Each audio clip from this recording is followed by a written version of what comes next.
J'ai jamais vu un closer qui close dans son transat. Moi j'ai déjà essayé, mais c'est la galère complète. Ça fait pas sérieux du tout. Hein. Si t'es pas bon closer, bah forcément tu te retrouves dans les basses missions et tu te dis ouais mais ça marche pas. La VSL ça marche pas, les Webby ça marche pas, les chains ça marche pas. Non, c'est juste le closer qui marche pas. En vrai, je pense que si on doit diviser le marché en deux, c'est pas vraiment offre fixe ou bien challenge, c'est top mission ou bien mission éclatée. On devrait même pas appeler ça des appels, on devrait appeler ça des connexions profondes avec des inconnus. Puis à la fin l'objectif c'est de les faire prendre une décision qui va changer leur vie. Au-delà de l'argent que ça peut nous permettre de gagner, moi les plus beaux souvenirs que j'ai avec le closing, c'est quand j'ai un prospect qui me remercie, qui me dit merci Baptiste de m'avoir fait prendre conscience de certaines choses. Hello à tous les amis, j'espère que vous allez bien. Aujourd'hui on se retrouve pour une vidéo juste incroyable. Je suis vraiment trop heureux parce que on s'est réunis avec l'ensemble de l'équipe Top Closer. Vous allez pouvoir les rencontrer un par un, ils vont pouvoir se présenter. Et pour l'occasion, on s'est dit on va faire un petit jeu. Et donc ici se trouve le bocal à débat. Donc le concept est très simple. On va pouvoir piocher chacun notre tour un débat et tout simplement on va pouvoir débattre de nos opinions, voir si on est d'accord, pas d'accord, si on a des divergences de point de vue ou bien si on est totalement raccord. Les amis, restez bien jusqu'à la fin de la vidéo parce que en cours de route, il y aura une invitée spéciale qui fera son apparition. On ne sait pas quand, donc le suspense est là et vous aurez l'occasion de la rencontrer. C'est également une des membres de l'équipe. Allez, let's go. En tout cas, déjà, on va pouvoir commencer directement. Mais déjà, avant ça, la team, comment ça va? Est-ce que vous êtes chaud? Est-ce que vous êtes ready? Très très chaud. Ouais. Super. Je vais pouvoir commencer par me présenter, ça vous va? Et après, vous allez pouvoir vous présenter à votre tour. Ok, donc moi, pour me présenter rapidement, je m'appelle Axel Alonso Villalta. Je suis le fondateur de l'écosystème Top Closer. Ça fait plus de 4 ans que je suis dans le milieu du closing, depuis 2021 exactement.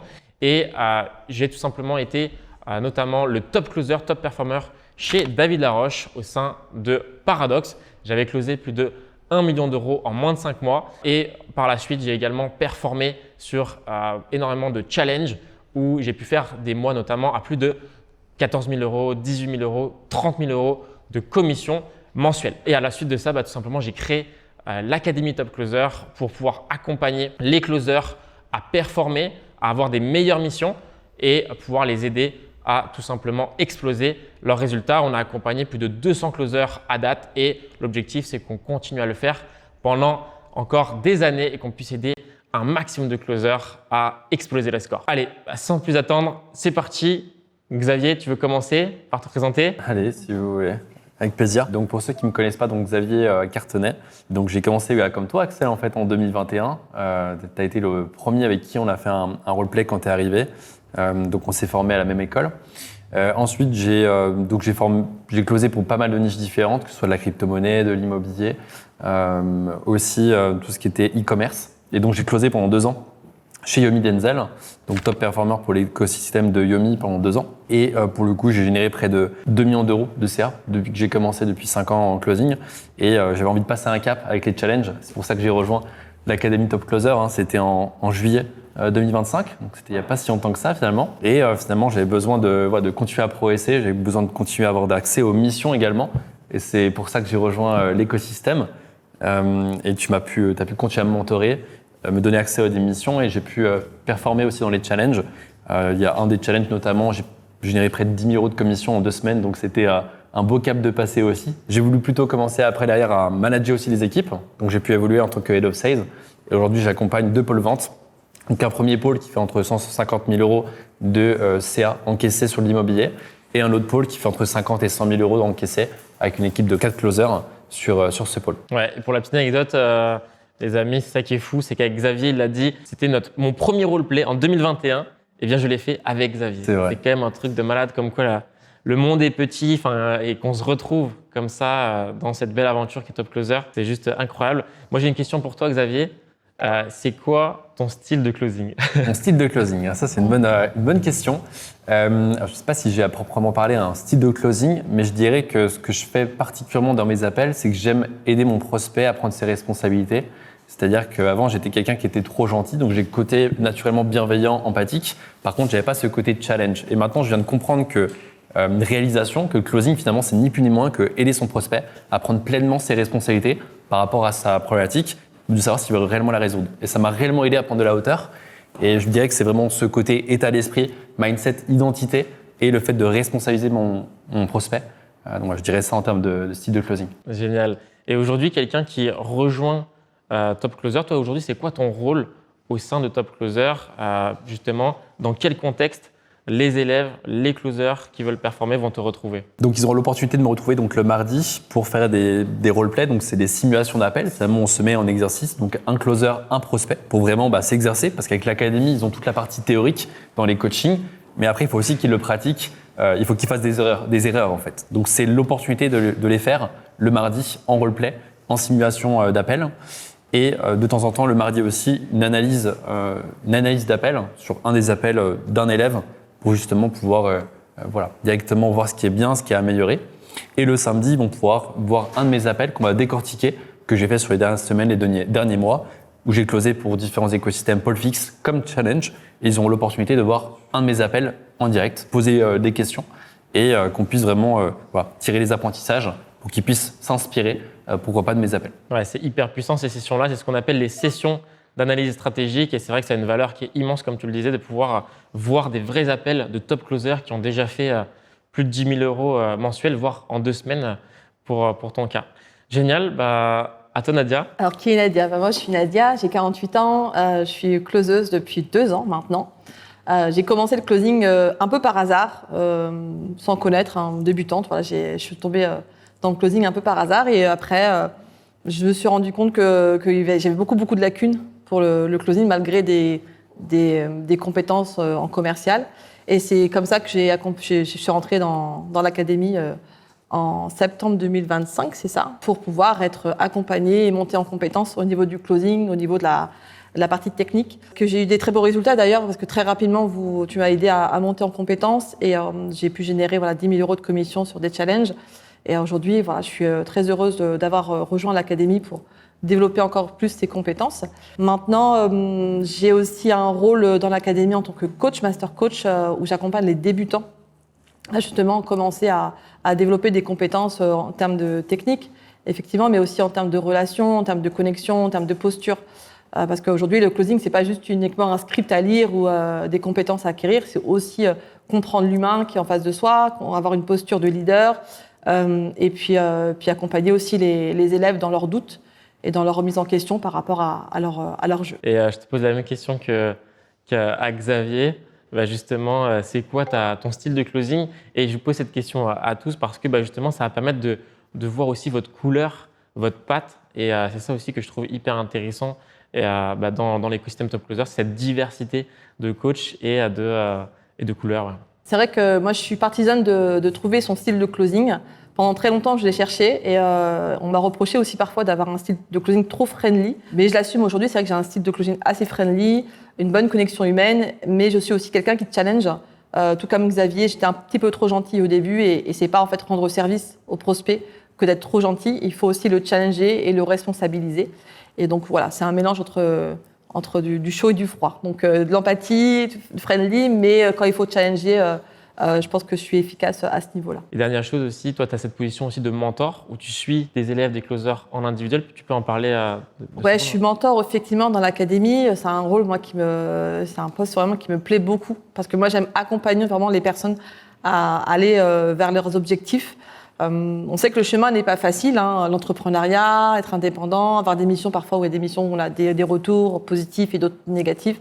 Moi, mon rôle aujourd'hui, c'est vraiment d'accompagner les élèves à avoir plus confiance dans leur posture, dans leur message, les accompagner aussi à postuler correctement dans les offres d'emploi. On fait des réécoutes de call, on peut faire analyse de vidéos de présentation.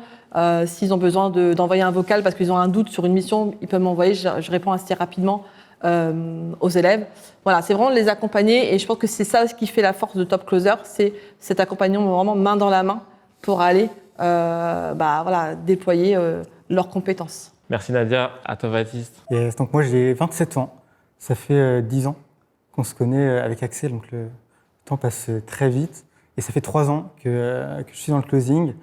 D'ailleurs j'ai été le premier, pour la petite anecdote, à rejoindre l'académie des top closers en tant qu'élève. En tant que client, Ouais, en tant que client, malgré le fait qu'on se connaît depuis 10 ans, il n'y a pas eu d'exception, tu es passé justement… Ouais, j'ai suivi le parcours comme tout le monde, j'ai investi sur moi, c'est c'est primordial dans le closing.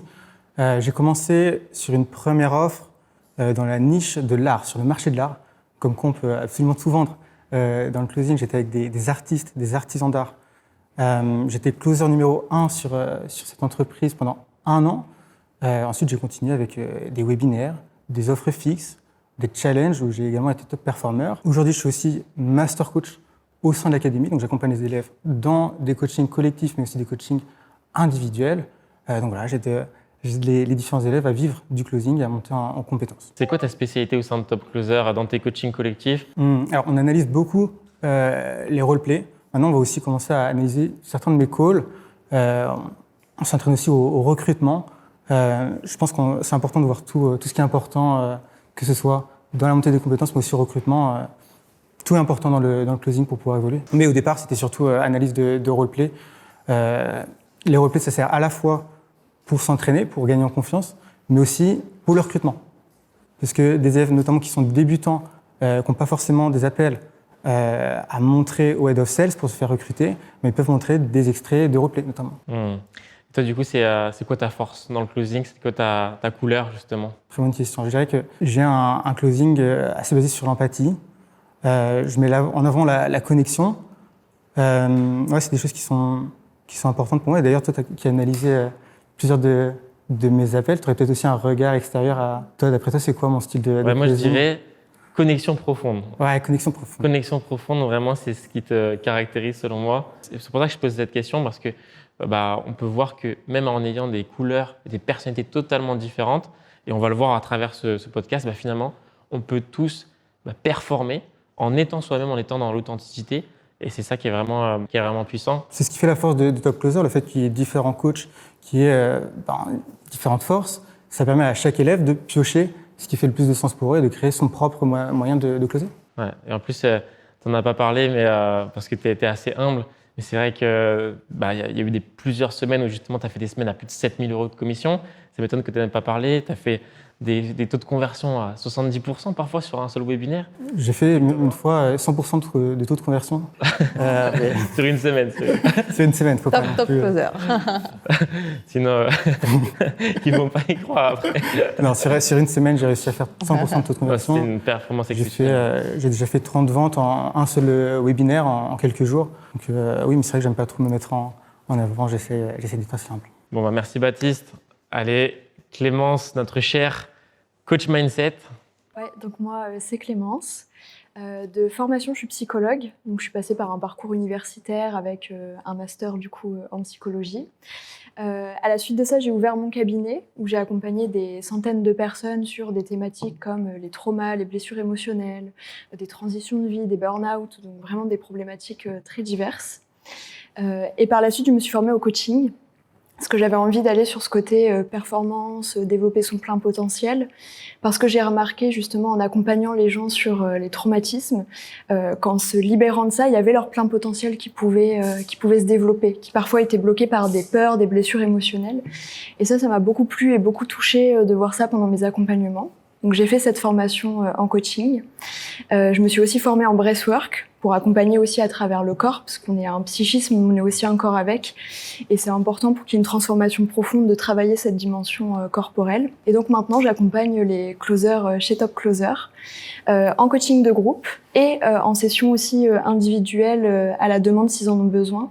Parce que pour moi, les deux sont très importants. En groupe, il va y avoir des échos qui vont être faits par rapport aux histoires, une certaine cohésion et le regard de chacun qui est très important.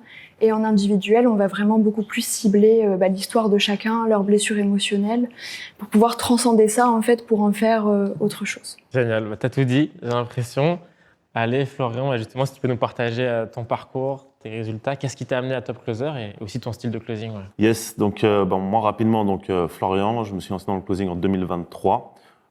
Aujourd'hui, j'ai plusieurs casquettes, donc je continue à être closer sur le terrain. Actuellement, je close sur une offre en B2B où on fait environ 2 millions d'euros par mois sur le pôle, ce qui est énorme. Je pense que c'est la plus grosse offre aujourd'hui sur le marché. À côté de ça, je suis coach chez Top Closer, master coach. Et Head of Sales aussi de Top Closer. Sur les dernières années, j'ai fait principalement des challenges. Pendant toute l'année 2025, j'ai fait que des 5 Day Challenge. On a eu des 5 Day Challenge ensemble aussi. Et là, actuellement, vraiment, je me redirige vers une offre fixe. Top Closer, j'ai rejoint dès le début, dès que toi, tu as lancé, parce que tu étais mon premier coach quand je me suis lancé dans le closing en 2023. Et forcément, quand tu as lancé ton propre accompagnement, c'était une évidence pour moi.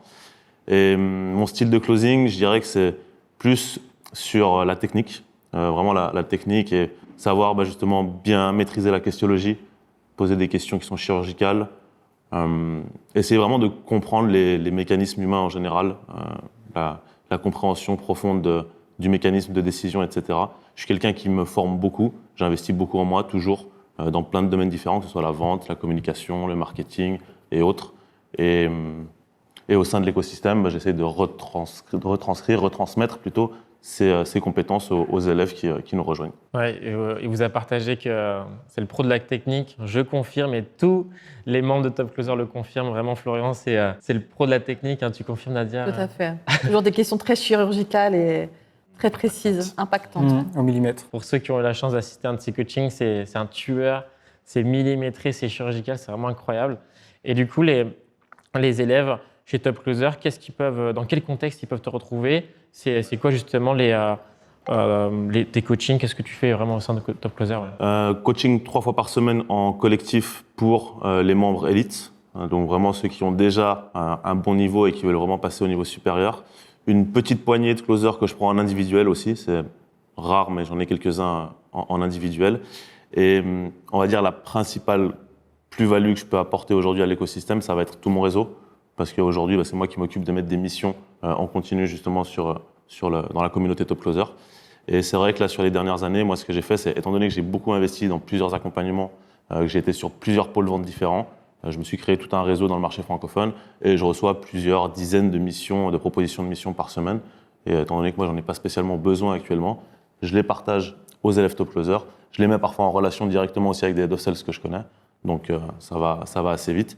Et je pense qu'aujourd'hui, sur le marché du closing francophone, une des choses les plus précieuses, au-delà des compétences, c'est vraiment le réseau, de connaître les bonnes personnes et de pouvoir accéder en fait à ce type de mission, quoi. Totalement, ouais. Je pense qu'on va en parler. Le réseau, c'est hyper important. La sécurité aujourd'hui dans le closing, on va peut-être en parler. C'est le réseau, les compétences, à mon avis, on va l'aborder. Bref, en tout cas, merci les amis pour vos présentations. Je pense que c'est super intéressant pour ceux qui vont nous écouter d'avoir vraiment un aperçu de chacun d'entre vous. Pour ceux qui veulent aller plus loin, qui veulent aller en profondeur, bien justement sur Xavier ou qui veulent connaître davantage Florian ou Baptiste ou Clément, peu importe, et bien vous retrouverez encore une fois les interviews individuelles, podcasts individuels sur la chaîne directement. Et vous voyez, c'est très diversifié. On a une équipe qui est complète pour vous accompagner. C'est du costaud, c'est du lourd, comme on dit.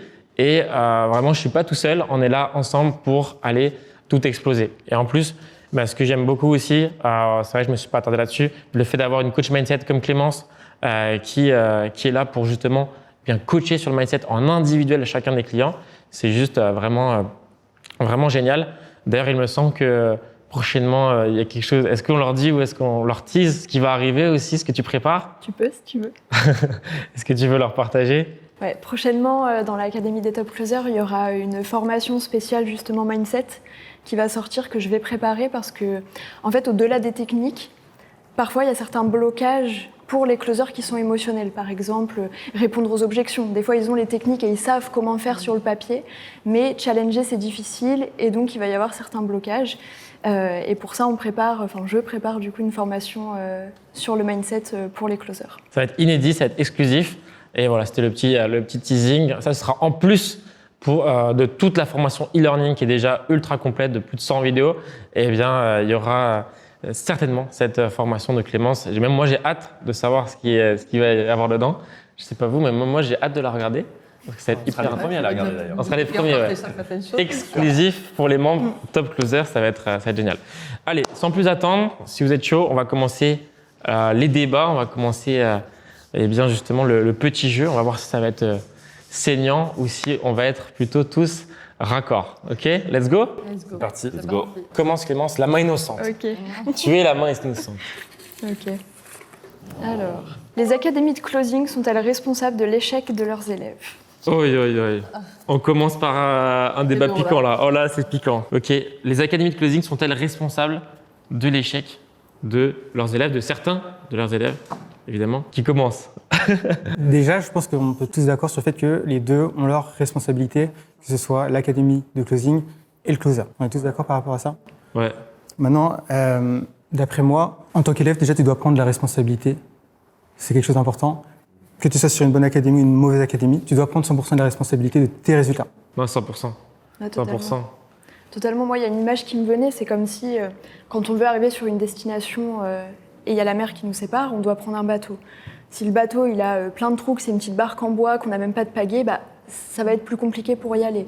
Et du coup, c'est sûr que si on a, je sais pas, un gros yacht, ça va être beaucoup plus simple pour pouvoir y aller. Donc, les académies peuvent faciliter la réussite ou l'échec de leurs élèves. Maintenant, si tu as une barque avec des trous et que c'est compliqué, tu peux aussi, toi, prendre la responsabilité d'essayer de la réparer, de trouver des solutions, d'essayer de trouver un autre bateau. Donc, en effet, je pense qu'il y a les deux dedans, mais que la responsabilité de l'élève est quand même importante dans sa réussite ou son échec. L'académie ne va pas prendre l'élève par la main pour l'emmener vers la réussite. C'est un moyen, mais après, c'est à l'élève aussi de faire le travail. D'ailleurs, ça me fait penser que ce débat-là, le sujet, c'est l'académie de closing, mais finalement, on peut l'élargir, le débat, les accompagnements tout court. Donc, peu importe le sujet de l'accompagnement. Et finalement, c'est un sujet qui est très intéressant parce que nous, dans le closing, on doit closer des personnes toute la journée, à se lancer dans des accompagnements d'immobilier, de sport, le X, Y, Z. Et du coup, cette question-là, on peut se la poser. Finalement, ça revient, est-ce que quand on a closé quelqu'un et que finalement il n'a pas réussi, est-ce que c'est la faute de l'accompagnement ou c'est la faute du client? Et ouais, c'est un vaste sujet. Je pense que, comme disait Baptiste, de toute façon, c'est les deux. C'est forcément, il y a une co-responsabilité. Maintenant, des fois, ça va plus pencher d'un côté, des fois, ça va plus pencher d'un côté, ça va dépendre. À partir du moment où une académie, que ce soit de closing ou peu importe, a fait ses preuves, je pense que c'est encore plus de responsabilité au niveau de l'élève. Si certains ont réussi, tu ne peux pas dire que c'est à cause de l'académie que tu ne réussis pas. À partir du moment où il y a déjà eu des résultats chez d'autres personnes. Ouais, c'est ça. Parce que moi-même, voilà, on a fait tous plusieurs formations, plusieurs accompagnements en closing. Pour la plupart ici, on en a investi beaucoup sur nous. Et on l'a vu, il y a certaines fois, il y a des accompagnements où c'est beaucoup mieux que d'autres. Voilà, sans citer de nom, il y a des accompagnements, clairement, voilà, ça va peut-être choquer, mais il y en a, ça laisse à digérer. Clairement, on rentre dedans, il y a presque pas de coaching collectif. Le coach, parfois, ça fait 2 mois qu'il est dans le closing et il n'a pas trop d'expérience, il n'y a pas trop de résultats à montrer. Enfin bref, voilà. Des fois, clairement, au niveau de la livraison, c'est pas non plus foufou. Et du coup, ce type, par exemple, moi j'ai des exemples en tête qui viennent. Des formations de closing, où tu avais des milliers et des milliers de closers qui sont rentrés, des milliers d'élèves. Sur les milliers d'élèves, combien ont réussi, combien sont vraiment closers au bout? Très peu. Il y avait, je sais pas, peut-être moins de 3-5%. Donc là, quand il y a des milliers de personnes qui n'ont pas réussi, bon, il y a peut-être… À se poser des questions sur l'accompagnement, là, c'est sûr. Ouais, je pense qu'il y a 2 sujets. C'est en effet, est-ce que le produit dans l'académie a fait ses preuves et est-ce qu'il y a des gens qui ont réussi? Si oui, dans ce cas, le problème ne vient pas du produit, mais plutôt des élèves. Et après, c'est de l'entrepreneuriat, c'est-à-dire que je pense qu'il ne faut pas que les gens pensent que ils vont acheter une formation et ça y est, demain, ils vont être placés sur un pôle vente et puis ils vont faire 10 000 € par mois. Il y a des étapes et il n'y a pas tout le monde qui est prêt à faire justement toutes ces étapes-là. Tout le monde veut arriver à la destination, mais il n'y en a pas beaucoup qui sont prêts à faire le chemin qu'il faut et à faire les sacrifices aussi nécessaires. Donc, la responsabilité des élèves, c'est de s'accrocher, de continuer à y croire, d'avoir de la résilience et accepter que ça ne tombe pas du ciel du jour au lendemain, quoi. Il y a un processus. Quitte à faire plusieurs accompagnements si on en a besoin, pour justement aller chercher ce qui te manque chez un accompagnement ou un autre. Et aussi ta responsabilité de choisir le bon écosystème. C'est pas toujours évident au départ quand on connaît rien au domaine du closing, mais au bout d'un moment, quand on connaît le marché, aussi à l'élève de vérifier aussi la véracité de l'académie, quels sont les coachs, est-ce qu'il y a eu des résultats, qu'est-ce qui s'est passé. Donc de prendre le temps de bien choisir aussi l'écosystème en question. Et en effet, si tu fais un écosystème dans lequel tu te formes, c'est OK de faire un deuxième écosystème pour apprendre et aller chercher, enrichir ta palette de compétences. Un entrepreneur, il continue d'investir continuellement. Donc il y a une grosse partie quand même de responsabilité de l'élève, même s'il ne faut pas enlever la responsabilité de l'académie qui est hyper importante, de donner les outils, l'accompagnement, les coachings collectifs et individuels, selon moi, pour qu'il y ait des résultats. Et d'aller au bout aussi, je pense que c'est important. Parce qu'il y a beaucoup de formations ou d'accompagnements, notamment dans le closing, qui s'arrêtent à l'accompagnement et les closers, ils se retrouvent sans opportunité, sans rien, juste avec les compétences. Mais si tu as juste les compétences, tu ne vas pas gagner d'argent. Et pas oublier que le closing, c'est un métier. Et un métier, ça s'apprend pas en 3 mois, tu vois. Moi, j'étais chef de cuisine avant et tu ne deviens pas chef de cuisine en 3 mois de cuisine. Tu passes par des étapes. Tu deviens commis, sous-chef, tu grimpes les échelons et c'est pareil. En fait, je pense que le problème, c'est qu'il y a trop de gens qui voient l'objet brillant. Ils voient qu'il y a des closers qui font 10 cas par mois, qui se disent « Ok, let's go, j'y vais, je me lance ». Et derrière, ils se rendent compte qu'il y a un processus. Après, c'est la faute du marketing aussi. Hein. C'est aussi la faute du marketing. Le problème, il vient du marketing. Hein. Closer au bord de la piscine en tongs, voilà, il faut 10 cas par mois. Il y a beaucoup aussi la responsabilité du marketing et aussi des élèves, des personnes aussi qui investissent parce que forcément, si tu prends un accompagnement qui coûte 900 €, faut pas t'attendre non plus à quelque chose d'extraordinaire. Du CPF. Ouais, du CPF. Donc il y a aussi cette responsabilité de vouloir le meilleur avec un investissement très peu. Donc, à un moment, il y a un manque de cohérence et ça, il faut aussi que les gens comprennent que c'est pas parce qu'un accompagnement est cher qu'il est meilleur. Maintenant, objectivement, si tu investis sur une formation à 800 ou 900 balles, il y aura que les prémices pour se lancer dans l'écosystème, mais on ne pourra pas aller plus loin. Et de toute façon, comme on le disait hier, on se disait, hein, mais dans le closing, on doit se former tout le temps et qu'à chaque étape, en fait, on doit passer étape par étape, comme tu dis, comme un chef de cuisine, c'est étape par étape. Et ça, il faut l'accepter, c'est le jeu. Ouais, ce que tu dis, c'est vrai, Nadia, et ça me fait penser au fait que il faut prendre 100% de la responsabilité. Ça, je pense qu'on sera tous d'accord pour dire que peu importe le cas de figure, qu'on soit dans une bonne formation, une mauvaise formation, peu importe, au bout du compte, soi-même en tant qu'individu, en tant que closer, il faut qu'on prenne 100% de la responsabilité et se dire, OK, là, c'est peut-être moi qui ai fait une erreur de choix et comment j'aurais pu éviter, etc. Et j'y pense dans le fait que moi, franchement, si j'avais dû refaire mon parcours, au début, je m'en rappelle, j'avais le choix entre soit un accompagnement premium à 6 000 balles, ou soit j'avais plusieurs choix à 2 ou 3 000 balles. Et finalement, j'ai pris le choix de la facilité, entre guillemets, 2 à 3 000 balles. Et après, finalement, j'étais totalement déçu. C'était comme je vous disais, vraiment pas cohérent au niveau de la qualité du coach, au niveau du nombre de coaching, il n'y avait aucune mission. Ou alors 2 missions qui se battent en duel. Les missions, c'est très important aussi. Le réseau, il n'y avait aucun réseau. Mais au bout du compte, peut-être que si j'avais fait le choix différemment, OK, j'investis beaucoup plus, c'est un plus gros risque. Mais par contre, j'ai un vrai accompagnement premium. Finalement, si j'avais dû refaire le parcours, clairement, je le prendrais 10 fois. Tu aurais gagné du temps, mais tu vois, ça ne t'a pas empêché de réussir. Donc, à partir du moment où tu es motivé, tu auras toujours plus de résultats si tu es dans un mauvais accompagnement que si tu n'es pas motivé et que tu es dans le meilleur accompagnement du monde. C'est ça. Parce qu'au final, effectivement, il y avait des milliers, tous mes camarades de classe, j'allais dire, mes camarades de ces académies-là, c'est ça. Il y en avait 95%, des milliers et des milliers qui n'ont jamais été closers de leur vie et ils sont juste arrêtés là. En plus, toi, t'étais là. En plus, Florian, t'étais là à cette époque. J'étais là aussi. On était tous les trois là-dedans. Mais je pense que c'est une grande question de mindset aussi. C'est que tu as été hyper résilient et tu as continué, tu n'as pas lâché. En fait, quand tu n'as pas eu les résultats que tu voulais, tu t'es pas dit c'est de la faute de l'accompagnement. Si je réussis pas, tu t'es dit il y a des choses qui me conviennent pas dans cet accompagnement, mais je prends mes responsabilités et je vais chercher ailleurs, je continue, je persévère. Donc c'est une question de mindset. Et c'est ça qui fait la différence. C'est vrai, l'entrepreneuriat, c'est beaucoup de la résilience. De la proactivité, et finalement, je n'y pensais. On était tous les trois, Baptiste, Florian, moi, on était dans le même truc. C'est fou ça. Et c'était pas ouf, mais pourtant, on se retrouve dans les minorités. On se retrouve dans ces 3% qui ont réussi et qui, plusieurs années plus tard, ont quand même son closer, ils performent, ils cartonnent. Donc ça veut bien dire qu'on a certaines qualités, on a fait des choses que la majorité n'a pas fait. Et effectivement, franchement, c'était beaucoup plus facile de dire c'est la faute du truc et j'abandonne. Franchement, moi-même, j'y ai pensé 10 000 fois à abandonner. Mais pourtant, c'est pas ce qu'on a fait. On a été proactif. Qu'est-ce qu'on a fait? On s'est dit, OK, il n'y a pas de mission. On va chercher ailleurs. On va se débrouiller, on va postuler, on va essayer de trouver des solutions. On va se créer un réseau. On va continuer peut-être à réinvestir. On se dit, OK, peut-être que j'ai fait un mauvais choix. C'est pas grave, je réinvestis et j'y vais. Il y en a beaucoup qui sont frileux. Ils se disent, ah ouais, mais moi, j'ai déjà mis 2000 balles dans une formation, j'arrête. C'est bon.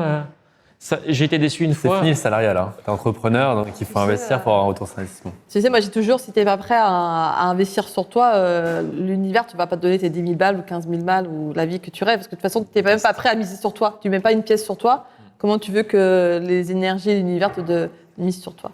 Donc ouais, c'est beaucoup de gens qui attendent en fait la recette miracle. On appuie sur un bouton et voilà, on a tout ce qu'il faut. C'est pas la réalité du marché. Il y a le marketing quand même qui fait rêver aussi beaucoup les gens. Et nous, on est là aussi pour dire la vérité. Hein. C'est aussi le but de la chaîne, c'est de dire ok, c'est faisable, on peut vivre du closing.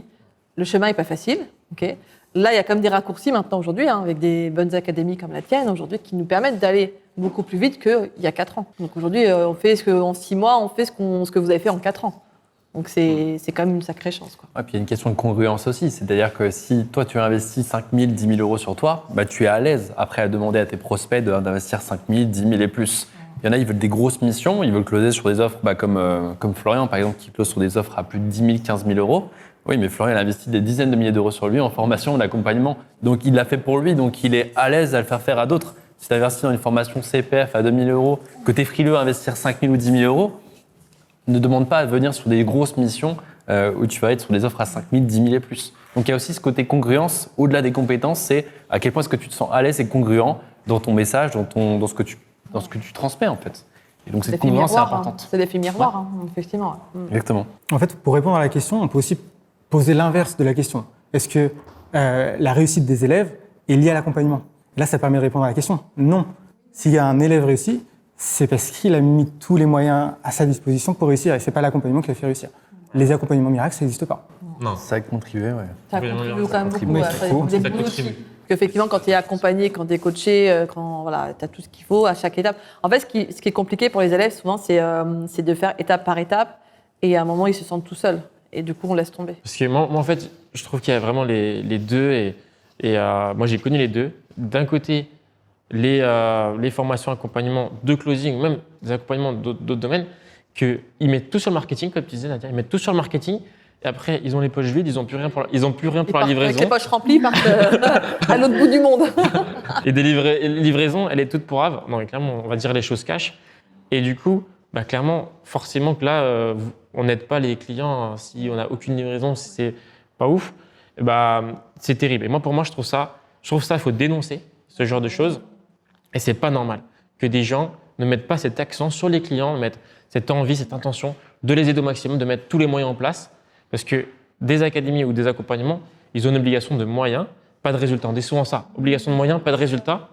Mais sauf que même les moyens, ils ne les mettent pas. Donc en fait, Ils ont leur responsabilité Oui, et en c'est effet. ça. Tout à Oui, fait. c'est ça. La responsabilité des académies, c'est les moyens, mais ils ne sont pas responsables de la réussite ou de l'échec. Ils sont responsables de mettre les moyens en Mettre place. et voilà, et j'en vois trop qui ne mettent pas du tout les moyens. Donc ça, c'est un premier cas. Et donc forcément, la suite, c'est qu'il y a plein de clients qui n'ont pas de résultats. Après, ils vont dire, oui, mais c'est la faute du client, machin. Bah, pas toujours. Pas toujours. Et il faut prendre aussi que les accompagnants prennent leur responsabilité. Par contre, maintenant, je vais amener l'autre point de vue. Je pense que vous êtes tous d'accord, c'est que j'ai connu aussi l'inverse, où je vois des accompagnements qui vraiment, ils mettent les intentions. Il y a des coachings dans tous les sens. Il y a de l'individuel. Il y a ce qu'il faut. Ils ont des réponses à leurs questions. Et pourtant, même là, eh bien, on le voit, il y a quand même un faible pourcentage de personnes, de clients, que malgré avec tous les moyens en place, eh bien, eux, ils n'ont pas forcément le mindset. Voilà, ils n'ont pas le mindset, ils ne sont pas proactifs, ils vont se plaindre, ils vont toujours se mettre en position de victime. Ah oui, mais j'ai pas de chance. Ah oui, mais etc. Alors que pourtant, ils ont tout ce qu'il faut pour réussir. Et donc, ça aussi, il faut dénoncer. Et ça aussi, clairement, c'est un sujet. Parce que, et je finirai là-dessus, finalement, un client, s'il ne vient pas au coaching, s'il ne fait pas de roleplay, là on parle d'académie de closing, s'il ne fait pas de roleplay, il ne vient pas au coaching, il n'écoute pas ses calls, s'il ne postule pas sur les missions. Il ne fait pas qu'une mission, quoi. Il postule à plusieurs missions parce qu'on sait que le chemin est Bah oui, long. Ouais. s'il ne fait pas Il faut tout mettre ça, l'action de toute façon en place pour avoir les résultats escomptés. il ne va rien se passer. S'il ne fait rien de tout ça, il ne va rien se passer. Même avec le meilleur Que ce soit accompagnement avec du monde. l'académie closing, que ce soit dans un accompagnement quelconque. Hein. Quelconque. Ça marche aussi. D'ailleurs, c'est une autre. En fait, en tant que closer, quand on close aussi des personnes, moi, je fais beaucoup ça, en fait, en disant, aujourd'hui, nous, on te met à disposition tous les moyens. Maintenant, la seule chose dont je ne suis pas responsable, c'est toi-même si tu vas venir au coaching, l'application. Moi, je ne peux pas venir à ta porte frapper tous les matins pour savoir si tu es venu au coaching. Est-ce que aussi tu te sens responsable? Je pense qu'il y a ce côté beaucoup responsabilisation aussi en tant que closer de faire entrer des gens aussi qui se sentent dans leur responsabilité.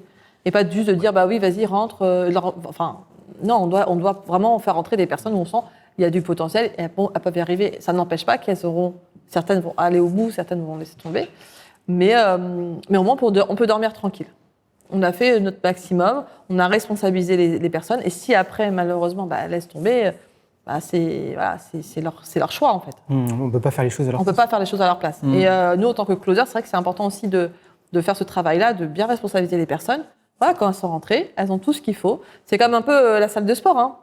Les personnes s'inscrivent au 1er janvier pour aller perdre ces 10 kilos. Et si elle ne vient pas à la salle de sport, malgré qu'il y a un coach, malgré qu'il y a la nutritionniste, bien qu'il y a tout ce qu'il faut dans la salle de sport, si elle ne vient pas biper sa petite carte pour venir au sport, on ne peut pas venir chez elle et lui dire « va faire ton sport ». Ouais, c'est une bonne. Ça, c'est vraiment la bonne même métaphore. chose. Hein. Ouais. Je pense que c'est les deux, top. Ouais, je pense qu'on est d'accord sur ça. Allez, tiens, je vais la piocher. C'est parti. Ok, celle-là va être intéressante. Nouveau débat. Est-ce que les missions challenge sont-elles mortes? Vaut-il mieux faire des missions fixes ou des missions challenge? Même ce débat. C'est la question que tout le monde du moment, là. Mais clairement. Est-ce que tu penses, qu'est-ce qu'on devrait faire? Ça, c'est la question de l'enfant. Ouais, sont brûlantes. Déjà, Flo, toi, tu fais les deux, toi. Tu as fait les deux. Tu as fait beaucoup de challenges. Moi, j'ai fait que des challenges pendant toute l'année 2025. Parce qu'en 2024, j'en entendais parler et je voulais voir ce que c'était comme modèle et je voulais me donner le challenge à moi de faire que des challenges pendant toute l'année 2025. Des performeurs en plus sur les challenges en plus. Et j'ai eu des bons résultats. Maintenant, j'ai quand même vu une baisse de volume, de qualité des leads sur ces challenges-là. Et je pense pas que c'est mort, loin de là. Mais par contre, je pense que l'âge d'or des challenges, il est passé. Maintenant, il va peut-être revenir. Mais je pense que le marché quand même évolue, le marché change, les prospects changent aussi, que tout ça c'est cyclique et que les challenges c'est bien, mais il faut savoir choisir les challenges. Il y a challenge et challenge. Donc je dirais pas que c'est mort, je pense que ça va revenir, mais que là actuellement, clairement c'est plus comme avant. Peut-être différemment, ça va peut-être revenir différemment. Parce que là il faut dire aussi des choses, c'est qu'il y a eu un abus des marketing sur le challenge. Ils ont pressé le citron jusqu'au bout, du bout. Il y a eu énormément de challenges. Que tu fais un ROAS de x10, c'est rentable. C'était la poule d'or, mais ils l'ont tellement... Enfin, là, ils ont tué la poule, quoi. Après, pour moi, les challenges, ça reste quand même un très bon moyen de faire de l'argent rapidement. C'est juste qu'il faut faire attention dans quel challenge on va, déjà. Et ça dépendra aussi de ton niveau de carrière, où est-ce que tu en es. Si, par exemple, tu as démarré le closing il y a 6 mois par exemple, que tu as envie de faire tes preuves, tu as envie de te faire les dents, tu as envie de prendre du call, tu as envie de montrer ce que tu as dans le ventre, les challenges c'est parfait. Et tu vas pouvoir faire des belles factures, tu vas pouvoir progresser, tu vas pouvoir monter en compétences, tu vas pouvoir te faire un nom aussi, du réseau, etc. Et c'est clairement quelque chose qui est bien pour une personne qui démarre. Maintenant, quand tu commences à avoir un petit peu d'expérience, que tu as fait ton réseau, que tu as fait des belles commissions sur des challenges, etc., c'est quand même mieux d'être sur une offre fixe, je pense. Ouais, une bonne offre fixe. Toi, tu reviendrais sur des challenges Ça dépend desquels. Tu choisis en fait. Et mission fixe ou mission challenge du coup aujourd'hui? Ça dépend de ton niveau, où c'est que tu en es dans ta carrière. En fait, je pense que là, par exemple, si une personne démarre et elle a envie justement de se faire du réseau, de faire des commissions, etc., elle peut aller sur des challenges parce que c'est là où elle aura le plus de portée. Parce qu'elle va être avec des différentes agences, différents head of sales, elle va rencontrer des autres closers, elle va se faire un carnet d'adresses.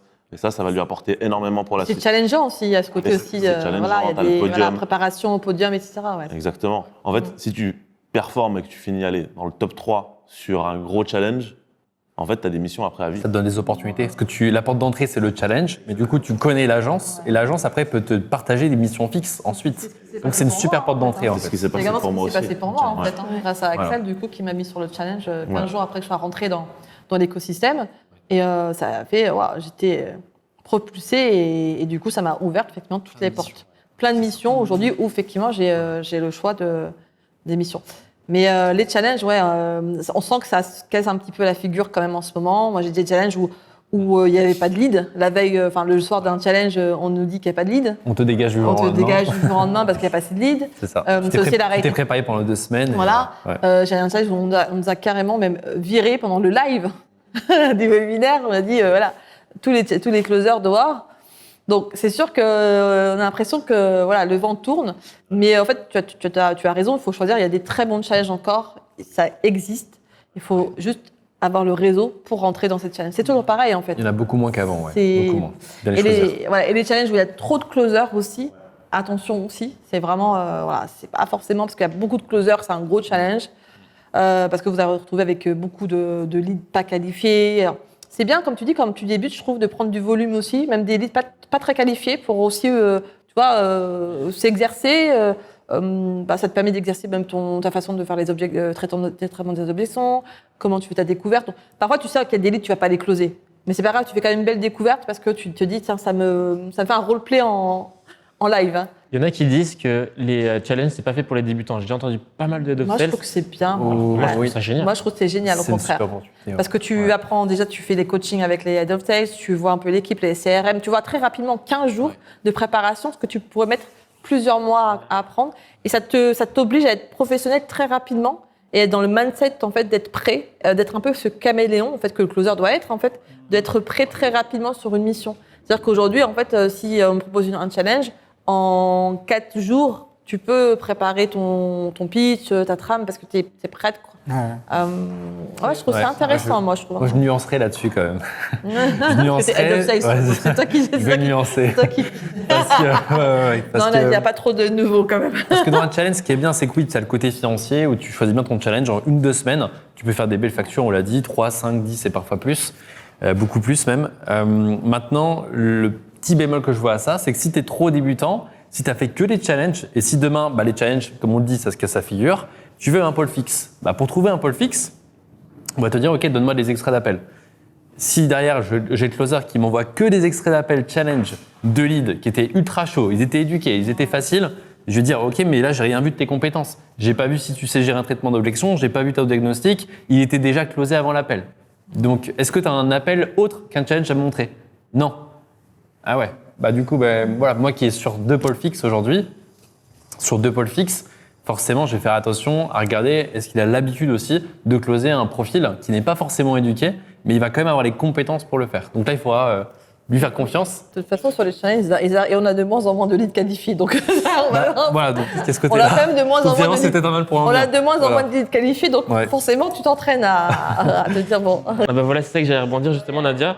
C'est que dans ce que disait Xavier, j'ai l'impression qu'il disait que les lead challenge sont quand même très qualifiés. C'est ce que tu disais. Très qualifié, très éduqué. Peut-être que toi, quand tu les as fait, mais j'entends que maintenant, beaucoup moins. Après, toujours pareil, ça dépend des challenges. Mais c'est vrai qu'à une époque, j'ai l'impression que tous les challenges fonctionnaient. Là, maintenant, il y en a qui fonctionnent et il y en a qui fonctionnent moins. En fait, c'est moins extraordinaire que ce qu'on a vécu, ce que vous avez vécu. Et tu sais pourquoi il y en a moins qui fonctionnent? On a l'impression qu'il y en a moins qui fonctionnent. Est-ce que vous savez pourquoi? Moi, j'en suis sûr, c'est parce qu'il y en a beaucoup plus. Il y en a beaucoup, beaucoup, beaucoup. Et ça, il faut se rendre compte. C'est-à-dire qu'avant, il y en avait beaucoup moins de challenges.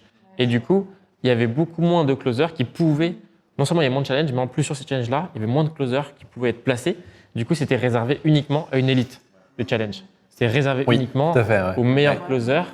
Et les meilleurs closers se régalaient. Et nous, on l'a connu avec Florian. Parce que tu as une grosse part du gâteau pour peu de closers. Ouais, alors que là, tu as moins de gâteaux, mais il y a beaucoup de closers. Exactement, donc tu partages des miettes. Après, dire que les challenges, c'est mort, non. Parce que si c'était mort, ça n'existerait plus. Si ça continue, c'est que ça permet toujours de générer du chiffre. Maintenant, en effet, c'est moins exclusif. Moi, je vois de plus en plus de débutants dans les challenges. Ils prennent aussi de plus en plus de closers. Donc, ce qui fait que plus il y a de closers, plus c'est difficile de sortir du lot. Maintenant, c'est pas mort. Il y a toujours moyen de gagner beaucoup d'argent avec les challenges. J'ai remarqué quelque chose, c'est que plus on avance dans le closing, moins on a envie de faire des challenges. Enfin, j'ai remarqué que les closers les plus avancés, ils retournent sur des offres fixes. Et c'est mon cas aussi. Maintenant, je suis plus intéressé par des offres fixes parce qu'en effet, les challenges, c'est fatigant. Parfois, il y a beaucoup de préparation. Et comme tu dis, des fois, parfois, t'as pas de lead. Et moi, ce qui me plaît davantage avec les offres fixes, c'est que c'est plus facile d'être aligné, je trouve. C'est difficile quand on enchaîne des challenges de vraiment être convaincu par l'offre. Et des fois, on enchaîne les challenges sans forcément avoir le temps de se renseigner sur l'offre qu'on va closer. Ouais, et puis moi je pense aussi que pour les challenges, c'est pas mort, il va continuer à y en avoir, mais que c'est cyclique et il y aura peut-être des nouvelles opportunités. Il y a une année de ça, une année et demie, où on savait pas qu'il y avait les challenges qui allaient arriver et qui allaient être une super opportunité. Peut-être que ça va remettre au goût du jour aussi certains modèles. Les VSL, j'ai l'impression que ça revient aussi pas mal, parce que du coup il y en a moins et c'est ça qui devient rare. Donc en fait, je pense qu'il va y avoir des cycles et des nouvelles choses aussi qui vont pouvoir émerger. Par contre, pour le réseau, c'est vraiment incroyable les challenges. J'ai fait un challenge avec Xavier. Après ce challenge, tu m'as placé sur C'est 3 énorme. missions. Donc ça va très vite avec le réseau. Ouais. Puis, en plus, tu rencontres plein d'autres closers Ouais. qui connaissent en plus d'autres closers, qui connaissent des HOS. Donc, c'est comme ça aussi que tu m'avais placé sur une mission aussi. C'est extraordinaire, par contre, pour le réseau. Oui, il y a un côté familial Ouais, aussi vraiment. au challenge que j'aime bien. Et puis le côté performance, aller chercher les meilleurs amusant, chiffres. C'est vrai qu'il y a ce petit côté amusant des challenges. Ça fait moins pépère, quoi, tu vois, le côté un peu stimulant. De temps en temps, c'est vrai, peut-être pas tout le temps des challenges, mais de temps en temps, faire un challenge, Ça rebooste. ça rebooste un petit peu, quoi, tu vois. Oui, vous pouvez découvrir plein de niches différentes aussi, donc ça vous permet de développer vos compétences sur des choses totalement différentes. D'ailleurs, par rapport à la question mission fixe ou challenge, moi j'ai un avis, vous allez me dire si vous êtes d'accord. Moi c'est simple, mon avis c'est qu'aujourd'hui, l'idéal c'est de trouver une bonne mission fixe, qui en plus, cette mission fixe, elle fait des challenges de temps en temps. Et là comme ça, c'est parfait, on est sur une bonne mission et on a ce côté adrénaline de temps en temps. À la fois sécurité et à la fois... C'est ce que font les top performers de mon équipe Pôle Fixe. C'est ce qu'ils font. C'est que de temps en temps, ils me disent bon voilà, je fais un challenge et donc voilà, après c'est des bons closers. Donc ils réservent quelques créneaux, par exemple la matinée pour un Pôle Fixe et l'après-midi sur une semaine et demie sur un challenge. Donc il y en a certains qui arrivent à avoir ce côté-là. Mais par contre, pour avoir cette autorisation de faire Pôle Fixe et cumuler parfois avec du challenge, il faut avoir un certain niveau de résultat. C'est-à-dire que c'est pas avec tout le monde que tu pourrais donner l'autorisation de faire un coup Pôle Fixe, un coup de challenge, parce que Head of Sales, il y a quand même besoin aussi de disponibilité. Il y a un closer qui va rester, qui va ouvrir des créneaux semaine après semaine. Beaucoup refusent important. ça. Hein. Il y en a beaucoup qui refusent. Beaucoup refusent, et ce qui fait que le problème, c'est qu'on c'est soit challenge, soit mission. Mais en fait, le mieux, c'est les deux. Mission fixe et de temps en temps de challenge, parce que le challenge, c'est comme des piqûres tu vas prendre pendant 15 jours 5 000, 10 000, 15 000, 12 000 de commissions d'un coup. Et la mission fixe, c'est pour la sécurité, quoi. Donc c'est mieux d'avoir les deux, mais beaucoup de HOS aussi, beaucoup d'équipes ne vont pas. Il y en a qui le disent dès le recrutement. Hein. Si Ouais. tu nous rejoins, par contre, tu feras pas de challenge. Moi, c'était ça. J'avais une émission, on m'a dit non, mais par contre, pas de challenge. Et c'est dommage parce que le challenge, c'est hyper intéressant Mais aussi, quoi. c'est compréhensible aussi pour eux, parce que s'ils n'ont plus de closer pendant 7 jours, 15 jours, faut qu'ils trouvent un remplaçant. C'est compliqué pour eux. Je peux les comprendre aussi. Mais c'est vrai que pour un closer, c'est... C'est pour ça que l'idéal, c'est ce que je disais, c'est pour moi l'idéal, c'est d'être sur une mission qui est fixe, mais de temps en temps, cette mission-là, C'est ça. on reste dans la même mission. Genre par exemple, je pense à Green Bull, où ils ont leur équipe fixe, et je me rappelle, cette équipe fixe, elle avait dit mais c'est génial, on fait un challenge et ça nous rebooste. Ça l'a reboosté un peu, ouais. Pareil, je suis entrepreneur.com aussi, je Et crois. comme ça, tu restes dans les mêmes, avec les mêmes avatars. Parce que un des inconvénients quand tu enchaînes les challenges, c'est que tu enchaînes les avatars, nouvelle offre, etc. Et tu perds un peu en compétences. Tandis que quand tu es tout le temps sur le même avatar, là, tu travailles toujours tes techniques, etc. sur une seule offre. Et là, tu deviens un monstre. Je suis d'accord, et ça je nuancerai parce que c'est aussi un avantage, en fait, d'être diversifié, parce que du coup, on monte beaucoup en compétences, on change beaucoup de niches, et ça, c'est très utile au début de s'entraîner à plein de niches différentes, ça nous force à nous adapter. Mais effectivement, à un moment donné, forcément que si on est sur la même offre, comme tu disais, sur mode laser, tout le temps le même avatar, forcément qu'au bout de plusieurs mois, on est expert de l'avatar, on est expert de nos appels. On le voit bien, de toute façon, les top performers, très souvent, c'est parce qu'ils sont experts au niveau de l'avatar, ils connaissent les mots des prospects, ils connaissent la niche, ils ont un minimum d'expertise. Et je trouve qu'on revient de plus en plus aussi à ça. C'est que maintenant, les prospects, ils sont tellement sursollicités de publicité. On parlait de VSL, mais les VSL aujourd'hui, ils ne regardent même plus, ils s'en foutent. Ils prennent l'appel, ils vont voir après s'ils veulent se lancer avec toi ou pas. C'est de plus en plus compliqué sur les pôles fixes aussi, ce que je remarque aussi dans le marché. Et forcément, celui qui connaît son expertise de l'offre, on a beaucoup plus confiance. Parce que les gens, parfois, ils connaissent aussi maintenant le métier du closing. On ne connaissait pas en 2021. Et donc, ils sont plus méfiants aussi aujourd'hui. Et si tu as quelqu'un qui connaît son sujet, il parle tes mots, ton langage, qui connaît tes problématiques, potentiellement, lui, il les a vécues aussi, il a l'expertise, ça va rassurer. Donc aujourd'hui, je pense que les prospects, ils n'ont plus envie d'avoir un closer, ils veulent avoir un expert qui connaît le business, en fait, ou qui connaît la niche et l'avatar. Et je pense qu'on revient de plus en plus à ça aujourd'hui. Et c'est pour ça que parfois, moi je suis allé dans des missions où finalement, les personnes qui closaient n'étaient pas des closers, c'était des personnes qui étaient élèves et qui avaient des super résultats dans la niche, par exemple dans l'immobilier, et qui passaient closer, alors qu'ils n'avaient aucune connaissance closing. Ils faisaient des super grosses factures parce qu'ils étaient ultra convaincus de l'offre, exactement, de l'offre. Ils ont eu des résultats et donc ils incarnent en fait la réussite de ce qu'aimerait aussi avoir le prospect. C'est des ambassadeurs en fait. Des ambassadeurs de l'offre. Et c'est ce qui fonctionne le mieux aujourd'hui, à mon sens. Et je vois bien parce que dans l'immobilier, on a on accompagne les agents à avoir plus de mandats grâce au digital. Et le top performer, un des top performers de mon équipe, c'est quelqu'un qui est aussi mandataire immobilier sur le côté. Donc il a les deux. Il connaît les problématiques, il les a vécues lui, il a le storytelling pour, et en plus il close à côté. Donc il est ultra congruent dans ce qu'il fait, il partage le même langage, il crée une connexion, et forcément, je suis sûr que ça fait une différence quand le prospect il prend 2, 3, 4, 5 appels avec la concurrence, il va se rappeler de l'appel avec l'expert qui lui a dit, qui lui a parlé vraiment de ses symptômes avec précision, parce qu'il connaît la niche, il connaît et il est expert là-dedans. Donc pour moi, on vient de plus en plus aussi à ce côté-là aujourd'hui. C'est ce qui peut faire une différence pour moi aussi pour des missions fixes. Mais si je peux nuancer un petit peu tes propos, moi j'ai le cas inverse, c'est-à-dire des infopreneurs qui prenaient leurs élèves en tant que closer, mais qui restaient une semaine, 2 semaines, parce qu'au contraire, ils n'avaient aucun résultat, et que être closer, c'est quand même différent qu'être expert d'une niche. Et je pense aussi que tu peux être un très bon closer sans être expert d'une niche. Il y a très peu de niches où j'ai été un expert de cette niche. Finalement, je pense que vous avez tous les deux raison. Ouais. Vous avez tous les deux raison, je pense. C'est un plus. C'est un plus, mais c'est pas une nécessité absolue. Non, c'est pas une nécessité. Mais je remarque que ça peut aider par moment. Ça peut faire une différence. À compétence égale, ça peut créer une différence. Oui, à compétence égale, c'est clair. L'idéal, c'est d'être extrêmement bon en closing, extrêmement bon sur la niche. Alors là, c'est jackpot. C'est jackpot. Exactement. Non, et moi, pour revenir sur la question de base des challenges, est-ce que les challenges, c'est mort? Pour moi, je trouve que cette question, elle a pas de sens. Je vais vous expliquer pourquoi. Parce que moi, ça fait des années que j'entends que c'est la fin des webinaires, que les webinaires, c'est mort, ou que les VSL, c'est mort. On entend tout le temps ça, les challenges. Et du coup, là, ça ne m'étonne pas qu'on dise les challenges, c'est bientôt mort ou je sais pas quoi. Alors que pour moi, ça n'a pas de sens. Et on le voit. En même temps qu'on dit les challenges, c'est mort, c'est là où il y en a le plus. Même des petits infopreneurs, ils se lancent, ils font leur challenge. Et c'est justement, ça vient de là. C'est que maintenant, vu que même n'importe qui se lance son challenge, après les closers, ils se retrouvent là-dessus, ils se disent ouais, mais ça marche pas. Mais non, c'est juste que tu n'es pas sur le bon challenge. Ouais, il y a des bons challenges en fait, il y a des bons et des mauvais challenges. Tu disais qu'il y a challenge, il y a challenge. D'ailleurs, cette phrase-là, on peut la reprendre aussi, il y a mission fixe et mission fixe. Finalement, le débat pour moi, il n'est même pas sur fixe ou challenge, il est sur être avec les top infopreneurs, être avec vraiment des infopreneurs et des missions de dingue, puissantes, avec un bon marketing, un bon branding. Et du moment que tu as ça, après que ce soit challenge, fixe, VSL, peu importe, ça va être puissant. Parce qu'il y aura l'autorité de l'infopreneur, il y aura le branding. Et du coup, tu vas te régaler sur l'offre, peu importe le funnel finalement. C'est vrai qu'il y a des challenges avant, j'ai l'impression que tous les challenges fonctionnaient, tu pouvais comme faire des belles factures.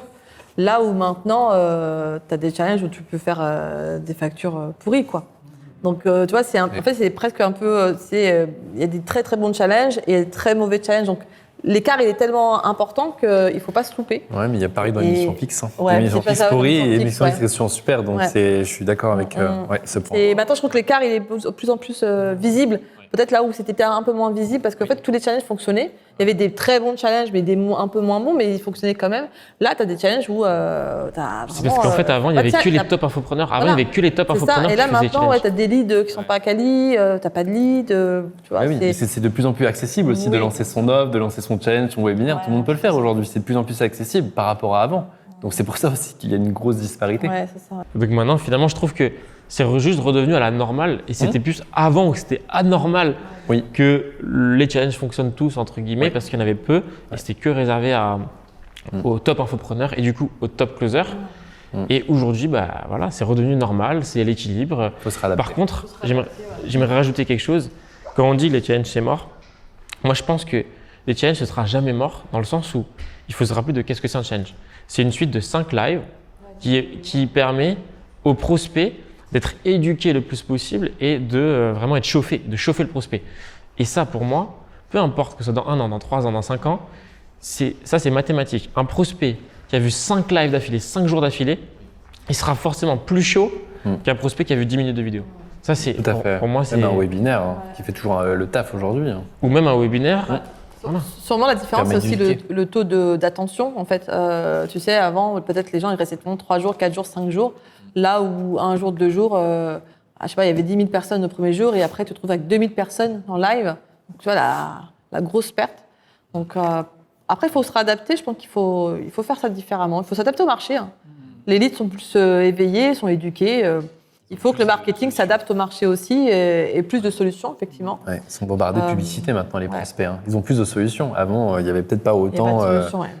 Voilà, en fait, pour leur problématique à eux, maintenant, ils savent qu'ils ont une problématique, mais pour certains, il y a tellement d'opportunités, il y a tellement de possibilités par rapport à avant que ça change quand même la donne par rapport au marché du closing. Aujourd'hui, tu es en concurrence potentiellement avec 4-5 entreprises et il faut que tu fasses une différence. Et donc ça, c'est le marketing, c'est ton appel. Et ça, c'est quand même vraiment différenciant par rapport à avant. Donc on sent qu'il y a une méfiance et que le marché est quand même en train d'évoluer dans ce sens-là. Ceux qui disent que les prospects sont pas assez quali dans les challenges, bah, allez sur de la VSL et vous allez Vous dire. allez voir ce que C'est c'est. vrai. Quand tu as un lead qui vient et qui C'est n'a pas vrai. vu une VSL, qui n'a rien vu, tu n'as pas vu tes résultats et tu as connu depuis 3 jours, Tu dis, tu préfères les leads du Bon courage. challenge. montre-nous ce que tu sais faire. On est d'accord. Alors Ouais. que Voilà. ceux qui disent Le que closer ouais, 2021. hein. Ouais. c'est pas assez quali en challenge, bah, remettez-vous en question. Remettez-vous en question parce que oui, peut-être qu'ils sont. Bah, c'est le closing. C'est juste le closing en fait, c'est closer des gens Après, qui. il faut dire la vérité. Avant, les leads étaient plus chauds. Donc, Oui. c'est sûr qu'on apprécie d'avoir des volumes, 10 appels et tu as 8 personnes Ouais. qui viennent. Là, on a plus de no-show. Donc, il y a plus de travail, effectivement, du closer. Et peut-être le vrai travail du closer, au final. Le vrai travail. Peut-être qu'avant, c'était comme dit, c'était une anomalie du marché qui fait que bah, vous avez pris des leads hyper chauds, hyper quali. Et c'était super. Et tant mieux, pour Ouais. vous. Mais aujourd'hui, c'est le marché qui se réajuste et en fait non, les leads, c'est vraiment ces leads là en fait qu'on doit avoir et c'est ok. Donc et là du coup on doit travailler sur le closing et forcément là tu vois la différence aussi entre ceux qui vont se dire bah j'y arrive pas et je laisse tomber et ceux qui vont dire bon bah je vais me former, je vais travailler sur mes compétences pour pouvoir aussi capter ces leads là parce que s'ils sont pris un appel c'est qu'ils sont intéressés. Et aussi, il y a une réalité qui est taboue sur le marché, mais que j'aime beaucoup, par exemple, Amina qui le partage dans ses coachings, c'est le fait qu'il y a aussi une question de priorité sur les agendas. Ouais. Et ça, on n'en parle pas Très assez. tabou, ouais. C'est ouais. très tabou, ça. Mais il y a C'est une pas question de clair du priorité. tout, ouais. C'est-à-dire qu'en fait, sur la même mission, tu vas avoir les closers prioritaires. On appuie sur un bouton, on met OK, lui, il est préo. Il va avoir tous les leads quali. Et ceux qui ne sont pas prioritaires, ils vont avoir tous les autres Ça leads qui c'est sont. injuste aussi. Hein. Après bon, oui non, Qui parce sont que- pas quali. je sais pas C'est trop. Ouais. logique pour les C'est logique, mais entrepreneurs, moi, regarde, je dis que c'est OK ça, mais il faut que l'infopreneur soit transparent avec les closers dans ces cas-là, pour que tu te positionnes sur la mission. Si t'es pas en disant, bah, on met, je sais pas, 10 closers prioritaires parce qu'ils ont fait leurs preuves aussi, et c'est OK. Hein. Mais si on n'a pas l'information que tu es prioritaire ou pas prioritaire, je trouve que c'est pas très juste non plus. Il faut aussi donner de l'information aux closers pour qu'ils se décident à y aller ou à ne pas y aller. Ça, d'ailleurs, c'est une question qu'on peut poser. Hein. On peut poser à l'infopreneur. Je sais que je connais une closeuse qui, elle arrive sur la mission. Elle dit voilà, moi, c'est soit je suis prioritaire, soit je viens pas. C'est Amida, hein, Je voulais pas balancer. Amida, c'est la bosse. Bah, elle a raison en même temps. Elle a raison. Je voulais pas le dire. Ouais, Bah, elle a raison. elle peut se permettre maintenant de Bah, poser des missions. elle a tout à fait raison. C'est En fait, résultat. Elle a raison, elle a raison. Quand elle a les super résultats résultat, aussi. c'est une top Ouais. closeuse. Ne faites pas ça si vous êtes débutant. Hein. Vous allez Voilà, très vite non, vous faire envoyer dans les voilà. roses. Écoute, tu t'en si vas, vous êtes ça va pas débutant. marcher. Mais évidemment qu'elle a Voilà. raison. C'est une top performeuse. Elle a fait plus que des magnifiques résultats. Elle n'a Ouais. pas de temps à perdre en fait. Son temps vaut de l'argent aussi. Donc si elle peut. Et en fait, ça, c'est une réalité. Du coup, les top closers, ceux qui ont fait leurs preuves, qui ont les meilleurs résultats, bah, derrière, ils sont sur ces priorités-là. Ils sont sur leur trône, entre guillemets. Ils ont les lead shows. Du coup, ils ont les lead shows. Du coup, ils closent encore plus. Bah ouais. Du coup, ils restent C'est un cercle dans cette vertueux position. ensuite. Ouais. C'est ça. Alors que Ouais. les débutants, va faire ils leur arrivent, preuve. ils sont dans les bases prios. Du coup, ils closent encore moins. Du coup, ils se font éjecter Tout rapidement. le monde passe par là. Et du coup, en fait, c'est difficile, forcément. Mais il Ouais. ne faut pas s'étonner quand on est Bah, débutant. c'est la résilience, hein. C'est là que tu vois si, si tu tiens pas là, effectivement. Mais c'est vrai que c'est pas facile, hein, les priorités. Alors, entre les deux, de toute façon, entre challenge et mission fixe, je ne pense pas qu'il y ait un qui permette de gagner plus que l'autre. Et je pense que ça dépend aussi du rythme de vie qu'on a envie d'avoir. Si tu veux travailler 2 jours ou 3 jours dans la semaine, mais travailler régulièrement, c'est possible avec des missions fixes. Avec des challenges, ce ne sera pas possible. Par contre, avec des challenges, tu peux te dire, tu travailles pendant 7-10 jours consécutifs, des journées très intenses, et après, tu es libre le reste du temps. Donc ça dépend aussi du rythme de vie Ouais, que tu ça as dépend de envie tes d'avoir objectifs, tout à fait. et du stress. Parce qu'un challenge, je pense que c'est quand même plus de pression qu'une offre fixe. Après ça, je sais pas. Parce Ah, je sais pas, non, parce ça, que je sais pas. le challenge, c'est bien. Les offres fixes, dans les offres fixes, Ça dépend lesquels. il y a des head of sales qui sont autoritaires, il y a de la pression, il y a les meetings quotidiens, ça Ouais. dépend Ouais, c'est vrai que ça des, dépend des- ça dépend des missions. Mais moi, ce que j'adore dans les challenges, toi, c'est vrai que c'est bien que tu le soulèves, Baptiste. Et franchement, moi, j'adore. Moi, si j'ai une préférence, c'est pour les challenges parce que au moins, on peut faire la mission, après on est tranquille, Ouais, on tranquille, kiffe, Ouais. on part en Moi aussi. vacances. Ouais, moi aussi. Toi aussi, t'adores, on a dit, les C'est challenges. bien. Ce côté où tu travailles à fond Une sur vraie liberté, quoi. quelques jours et tu fais ton chiffre et après tu passes à autre chose. Mais c'est vrai que tout le monde, c'est pas adapté à tous les profils. Il y a Ouais. des profils très sécuritaires, il vaut mieux qu'elles aillent sur des missions. Le côté de dire je fais de l'argent là, mais je suis pas sûr d'en faire demain. Je pense que les challenges, si tu fais que des challenges, il faut être ok sur le fait que tu vas pas gagner tout le temps, Ouais. parce que ça dépend des challenges. Donc tu t'es pas sûr que ce challenge-là il va être performant. Enfin, Les challenges, donc, il faut être ok avec ça sur le côté de dire je fais mon chiffre là. Par contre demain, je sais pas. Tu Il faut vois. encore plus avoir le mindset entrepreneur pour les challenges. Bah là je trouve. c'est Encore plus. si tu veux la sécurité, Non, fais c'est pas le de challenge. challenge. Hein. Non. Les challenges, c'est plus la liberté. Non, non. Les missions fixes, c'est plus Voilà, la sécurité. c'est ça, si on, ouais. Tout à fait, ouais. si on résume. C'est vrai, c'est Et bien résumé. Si Ouais. tu veux performer sur des challenges, il faut aussi être dans l'idée que va peut-être falloir que tu prennes 7, 8 calls par jour, ce qui peut être, voire plus, Intense. parfois 10, Ouais. 10 calls ou C'est plus. Ça intense, peut être Très intense. énormément de pression, très difficile à tenir sur une semaine entière. Ça, c'est aussi quelque chose qu'il faut prendre en compte. Bah, c'est pour ça que le fait d'avoir après du temps pour toi, c'est ça qui te fait tenir. Parce que tu dis, je travaille une tu te semaine dis, à après, je fond. suis tranquille. Voilà, après, je suis tranquille. Ouais. Donc, il y a des profils, moi, comme le mien, où j'aime bien. Moi, j'aime travailler à fond pendant une semaine, 10 jours. Mais après, voilà, je suis tranquille, quoi. Parce que c'est vrai que sur des missions fixes, parfois, on a un petit peu aussi de mal à se détacher de l'offre. Même Le si parfois, on a week-end. 1 ou 2 calls, ben, on y Ouais. pense. C'est vrai que. Il y a des messages on de pense beaucoup. week-end, Ouais. est-ce que tu as pensé à faire ça? C'est vrai. Il y a un peu ce côté, faut le dire aussi, un peu salariat aussi, hein, dans une mission fixe. Oui. Tu es dans l'équipe, tu es un peu comme un salarié, voilà, c'est salarié. T'as ta hiérarchie, il Et faut que ta tu rendes des comptes. hiérarchie, il faut que tu rendes des comptes, il faut que tu poses tes vacances aussi. Oui. Parce que du coup, par rapport aux autres closers, il faut s'organiser. Donc, alors que là, en fait, quand tu fais des challenges, c'est toi qui décides de t'inscrire à un challenge.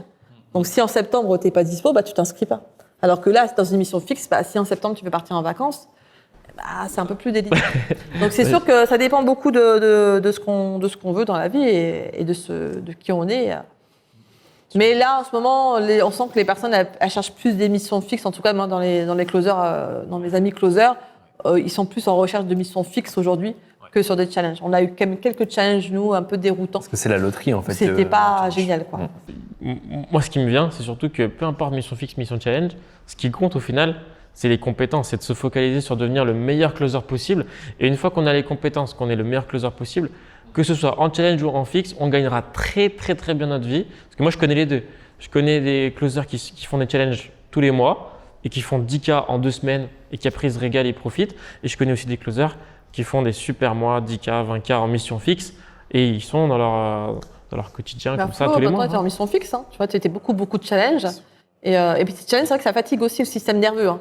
Tu essaies de toujours se réadapter à l'offre. C'est vrai que ça fatigue beaucoup le système nerveux. Mais là, tu vois, tu es dans mais le fait d'avoir fait, je pense, beaucoup de challenges, tu t'es monté en compétence, ça fait tes preuves. Donc aujourd'hui, tu peux aller sur des missions très high ticket, donc des belles missions fixes qui permettent d'être. En vrai, je pense que si on doit diviser le marché en deux, c'est pas vraiment offre fixe ou bien challenge, c'est top mission ou bien mission éclatée. Pas vrai, on s'en met depuis 10 minutes. Non, ça emmerde pendant 10 minutes à faire des Ouais, c'est débats. beaucoup mais en plus fait, simple comme ça. Je suis totalement d'accord. Ok. Prochaine question du coup. Ouais, et finalement, si on doit découper dans ta même logique, bah, top closer, closer éclaté. Voilà, bah, c'est vrai. Et du coup, bah, les top closers, ils vont dans les top missions. Et si t'es pas bon closer, bah, forcément, tu te retrouves dans les basses missions et tu te dis, ouais, mais ça marche pas. La VSL, ça marche pas. Les Webby, ça marche pas. Les Chess, ça marche pas. Non, c'est juste C'est peut-être le toi closer qui marche C'est pas. toi qui marche pas. Exactement. C'est toi qui marche pas. C'est ça. Voilà, top. C'est brutal, mais c'est ça. C'était très sympa. Allez, bah, Prochaine question. on a mis beaucoup de temps sur celle-là, mais elle était intéressante, Ouais, je trouve. ouais, Elle était vraiment intéressant, passionnante. Et c'est le on débat va- du moment en plus, hein. C'est le débat de tous le les débat du closers en moment. ce moment. C'est qu'est-ce que je fais? Est-ce que je vais sur une mission fixe ou sur des challenges? Tous les closers. Vous avez les réponses. Voilà, qu'on ait la réponse. Vous savez ce qu'il vous reste à faire.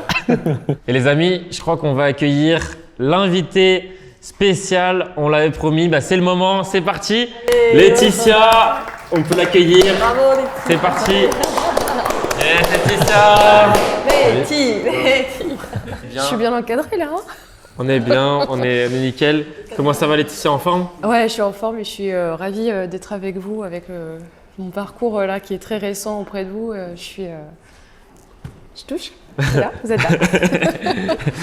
Pour vous présenter rapidement Laetitia, c'est justement la responsable pédagogique aujourd'hui de l'écosystème Top Closer. Eh ben, vas-y, je vais te laisser te présenter Laetitia. Alors moi c'est Laetitia, j'ai 44 ans, j'ai démarré chez Top Closer, et bien c'est vraiment récent parce que c'était début mars, donc c'est vraiment récent. Et la première chose que j'ai appris chez Top Closer, c'était défoncer les portes. Et je l'ai défoncé et je suis arrivée aujourd'hui en suivi pédagogique parce que ce que j'aime, c'est l'accompagnement, le suivi client et l'expérience client. Et ça, c'est mon rôle aujourd'hui, c'est de les prendre en suivi mensuel tous les mois et de savoir comment ils vont, comment ils passent leur accompagnement, comment ça se passe et les rediriger vers les bons coachings, en fait, vers les bonnes personnes pour pas qu'ils perdent du temps et qu'ils en gagnent. Et parfois, c'est le petit coup de claquette nécessaire pour les faire repartir. Donc voilà mon rôle aujourd'hui. Merci Laetitia. Et moi, j'adore l'énergie de Laetitia et c'était pour moi une évidence quand justement elle a postulé à ce poste parce que vraiment elle a cette connexion et justement cette douceur, cette bienveillance avec chacun des élèves. Donc vraiment, je te remercie Avec plaisir. C'est un vrai d'effectuer régal. ces rôles, c'est trop bien. Tu es prête pour les débats, pour enchaîner avec nous? Let's go. Let's go. Allez, c'est parti. Je t'en prie, tu vas pouvoir être la main innocente et piocher le suivant. Les formations de closing classiques vendent-elles du rêve? Ben, ça, on en a un peu parlé tout à l'heure sur le précédent débat avec donc je pense que ça va pouvoir aller vite. On va voir. On demande à Letty, du coup. Laetitia, qu'est-ce qu'elle en pense? Qu'est-ce que j'en pense? Eh bien, j'en pense que je reviens sur ce que vous disiez tout à l'heure, c'est 50-50. Il y a des formations qui sont bonnes, il y en a qui sont moins bonnes, mais c'est ce que tu disais aussi, Nadia, si on investit 900 €, il ne faut pas s'attendre à du grand luxe. Et si on veut du luxe, il faut investir en soi et ça va être important. Et choisir aussi une académie qui nous ressemble en fait dans l'énergie. Parce que les formations, elles peuvent être bonnes, mais si ça ne matche pas avec les personnes qui ne nous accompagnent pas, eh bien, on aura beau faire tout ce qu'on veut et ce qu'on peut pour accompagner la personne, si ça ne matche pas, ça ne matche pas. Donc faire attention aussi avec l'énergie qui est dégagée, comment on se ressent, comment on se positionne. Et à partir de là, si on utilise les outils et qu'on n'est pas passif mais actif de son accompagnement, ça peut que fonctionner. Ouais. D'ailleurs, tu en as pensé quoi de ce qu'on a partagé avant? Tu étais en backstage, tu écoutais les différents débats. T'en as pensé quoi? Tu étais d'accord? Moi, j'étais d'accord. Et ce que je voulais relever aussi, c'était on ne mesure pas suffisamment le prix à payer pour payer le prix et devenir ce qu'on veut faire réellement. On dit toujours on veut 10K, oui, c'est possible, mais il faut mesurer le prix des actions et payer le prix des actions pour aller arriver. Est-ce que tu as vraiment envie de faire 10 000 €? Peut-être que c'est pas ça. ton objectif, peut-être que tu vas faire 3 à 5 et c'est déjà très Mais bien. c'est Quel est ton ça. objectif en fait à toi aussi, c'est ça? Et si on ne mesure pas ces prix des actions, on ne peut pas payer le prix des Tout actions. à fait, ouais. Bon, en tout cas, moi, sur ce débat-là, je mets les pieds dans le plat. Sur les formations de closing classiques de base, est-ce qu'elles vendent du rêve? Moi, je dirais oui, à 100%. En tout cas, c'est mon point de vue. Pourquoi je vais vous le partager? C'est surtout sur cette vision de liberté géographique, liberté temporelle. On voit souvent dans les pubs Closé au bord de l'eau. closé au bord de l'eau, au bord de la plage. Rien qu'il y a un gros mythe pour moi qui me fume et qui est, je trouve, abusé. C'est vraiment dans les pubs de formation de base, on voit toujours les closers comme ça, au bord de la plage. On les voit comme ça, en disant « ouais, vous allez prendre des appels au bord de l'eau et tout ». Alors que pour moi, il n'y a pas plus gros mensonge du closing. On pense que c'est des appels avec le téléphone, alors qu'en soi, on le sait tous, c'est pas avec le téléphone que ça se passe, c'est avec un Mac, c'est avec ton ordi, et en visio, tout simplement, un Mac ou un ordi, peu importe. Qui fait encore les appels comme ça? Vous le faites, vous? Un peu dans le setting, mais dans le closing, Ouais, ça dans se le fait closing, plus. c'est hein. rare, Ou alors dans des vraiment low ticket. En fait, dans la formulation, est-ce que les formations vendent du rêve? Je trouve que la formulation est un peu péjorative. Parce que quand on entend vendre du rêve, on entend quelque chose d'irréalisable. Non, les possibilités avec le closing, elles sont vraies. Tu peux gagner 10-15 000 €. Par contre, quand on dit vendre du rêve, c'est par rapport au chemin pour arriver à ces objectifs-là. Tu peux gagner 10, 15 000, voire plus. Par contre, ça ne va pas être facile. Il va y avoir du travail, il va y avoir de la pression, il va falloir sortir de sa zone de confort, il va falloir de la résilience. Donc non, c'est pas facile. Et il ne suffit pas juste d'une connexion Internet. Comme dans le marketing, on nous le vend souvent. Oui, il suffit d'un téléphone et d'une connexion Internet et ça y est, tu vas pouvoir faire 5 000, 10 000 € par mois. Et non, pour moi, c'est totalement faux. Ça, pareil, le côté liberté géographique, pouvoir voyager, partir en vacances. On en parlait en plus ce matin, Flo. Est-ce que tu trouves vraiment que c'est le métier le plus simple pour voyager? Tu peux voyager, tu peux t'expatrier comme moi par exemple, qui suis expatrié à Bali, etc. Mais c'est pas parce que je suis expatrié à Bali que je suis tout le temps dans l'avion à changer. Voilà. Avec un appel comme Ouais. ça, oui, Tu 3500. Tu prends tes ça appels fait au bien. bord de l'eau, au bord de la piscine, quoi. Exactement. Et en Non, fait, il est dans sa t'as villa, la- mais- t'as la liberté géographique, par contre, t'as pas la liberté temporelle. Tu es quand même obligé de prendre des appels et tu passes quand même du temps. Moi, des fois à Bali, je passe ma journée entière, vous pouvez demander à mes colocs, je passe ma journée entière dans ma chambre à focus sur mes C'est du appels. travail en fait. Ah oui, c'est du Ah, c'est que tu travailles quand même du coup Ah à oui, Bali. c'est du boulot. Moi je pensais que tu faisais Je que des pensais sirops, pas, moi, à tu siroter faisais des cocktails. Du surf et Ouais. tout. Ouais. Bah oui, c'est ça en fait. C'est pour ça que le rêve, en fait, c'est ça, vendre du rêve, c'est de faire croire que c'est facile. On vend le sommet, on vend pas la randonnée pour y aller. Mais c'est aussi logique dans le marketing. Bah, c'est ça ce que tu c'est disais le tout à l'heure. Mais voilà, Ouais, si on ce remet côté-là, les- en fait, c'est. les points de Ouais, Le départ. marketing, c'est ça, c'est augmenter le niveau de valeur et de résultats que tu Ouais. peux atteindre le plus rapidement possible avec le C'est moins ça, d'efforts possible. ouais. C'est ça une offre irrésistible. Et moi, Ouais. je vais être honnête, c'est ce qui m'a attiré dans le closing. Ah oui. Franchement, moi, j'avoue, c'est ça aussi. c'est le côté liberté géographique. Tu travailles quand Ouais. tu veux, où tu veux. Tu génères beaucoup d'argent d'un coup parce que forcément, tu prends beaucoup d'appels. En fait, pour moi, c'était logique. Je sais pas, mais c'est Ouais, vrai que c'est pareil. logique, quoi. Moi, ça m'a attiré C'est aussi, génial, hein, c'est ça pareil. qui m'a attiré. Bon, après, il y a la réalité du terrain qui dit ok, moi, c'est pas si simple que ça en Ouais. fin de Mais compte. si on t'avait dit la vérité dès le début, est-ce que tu te serais lancé dans le closing? Franchement, non. Non, je suis honnête, non. Ah ouais. Non, je serais. Ouais. Après, la liberté Non, parce- géographique, elle est quand même réelle. T'es parti à Bali, Ouais. toi t'es parti au Panama, moi je pars aux Philippines. Oui, Donc il y a une c'est part de vérité possible. dans ouais, tout mais ça, ouais. le chemin, je pense que c'était. Après, moi, c'était pas vraiment. J'avais envie d'avoir une liberté géographique, c'était pas non plus le grand why de ma vie, quoi. C'était un plus, c'était bien. Peut-être que dans votre cas, vous avez peut-être un why qui était assez fort pour vous dire que il faut que je trouve quelque chose qui me permette d'être libre géographiquement. Mais moi, non, je pense que je serais pas allée quand même. C'était surtout Voilà. financièrement ce qui t'intéresse dans le closing. Ouais, c'est ça, c'est en fait, moi, ce qui m'intéressait, c'est de travailler où tu veux, quand tu veux, et de générer beaucoup d'argent. J'ai généré de l'argent avec une boutique physique. Donc, par contre, j'ai changé mon temps contre de l'argent parce que je devais être là physiquement. Ce qui m'intéressait, c'est de gagner autant, mais de m'extraire du physique. Donc, voilà, donc c'est sûr que je me serais posé 2 fois la question en disant est-ce que ça vaut le coup de faire tout ce chemin-là. Après, attention, hein, ça fait que 2 ans que je suis dans le closing. Ça fait pas 10 ans pour gagner des niveaux de vie. Donc, généralement, c'est quoi en 6-8 mois, 9 mois, en 10 mois, on peut déjà générer des revenus. Mais Ouais, même pas, avant, même avant. Même avant. hein. Il y en a au Voilà. bout de premier mois, deuxième mois, ils voilà, génèrent c'est déjà pas du non cash, plus. hein. Voilà. Mais c'est sûr que c'est pas aussi simple que ce qu'on voit dans les pubs. Ouais, clairement. Mais en fait, je pense que si pour la personne comme moi, son rêve, son why, c'est vraiment de quitter le salariat, d'avoir une indépendance, de pouvoir justement voyager, de pouvoir faire choisir ses horaires, etc. Oui, clairement, le closing, ça peut t'apporter ça. Après, les gens qui disent tu vas closer au bord de la piscine, les deux pieds en éventail depuis Bali, non, c'est pas comme ça que ça marche. En fait, c'est un métier, ce qu'on c'est une voulait. compétence. Quoi. Ouais. C'est un métier, c'est une compétence et c'est pas juste voilà, un objet brillant à aller chercher. Il faut cravacher pour pouvoir y arriver. Et par contre, oui, le closing change des vies. Ça te permet vraiment de faire des trucs de fou. Et voilà, après, comme tu as dit, il y a le chemin à parcourir. Et C'est un vrai métier. C'est un vrai C'est un métier, vrai ouais. métier En avec fait, des vraies quand on compétences cravacher, à- en plus, comme tu dis, c'est même pas tant que ça, c'est juste monter en compétence. C'est un vrai métier. C'est pas, en fait, c'est pas juste. On a l'impression que dans le closing, c'est prendre un appel, bonjour, nanana, ça coûte 3 500 €. Ok, bah, je vous fais le virement. Tu vois, tu expliques juste quelques petites choses techniques, et puis bah voilà, ça se passe comme ça. Ok, bah, je fais le virement. Oh, super, génial. Et tu vas tu vas manger au resto le soir avec ce que t'as. Non, en fait, c'est pas. Le chemin, il est un peu plus compliqué. Voilà, entre la personne qui prend l'appel et le passage à l'action, il y a quand même tout un chemin à travailler. Donc, on va pas. Il faut juste. En fait, c'est comme tu dis, il faut travailler comme. On monte pas l'arrière-police. Si je veux dire chef cuistot, c'est pas juste en ouvrant une barquette d'un plat surgelé que je suis chef cuistot. Donc, Mais oui. voilà. Bon, après, il y a ce côté un peu effectivement des pubs qui sont un peu mensongères à ce Bah, niveau-là. c'est mensonger. Le Ouais, fait de... c'est mensonger. Ouais. J'ai jamais vu un closer qui close dans son transat. Non plus. Moi, j'ai déjà essayé, mais c'est la galère complète. Et en plus, le prospect, ça fait pas sérieux. Le mec, Bah, ça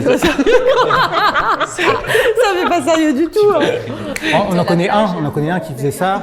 Mais Non, le on en téléphone, connaissait- on connaissait- Ah, c'était au téléphone. c'était au téléphone et tout, mais c'est n'importe Ouais, quoi. C'est rare. C'est rare. Ça, le bruit du vent, c'est la galère. Et surtout pour être concentré. Moi, quand je suis en appel, j'ai besoin d'être concentré sur la personne, voir ses micro-expressions.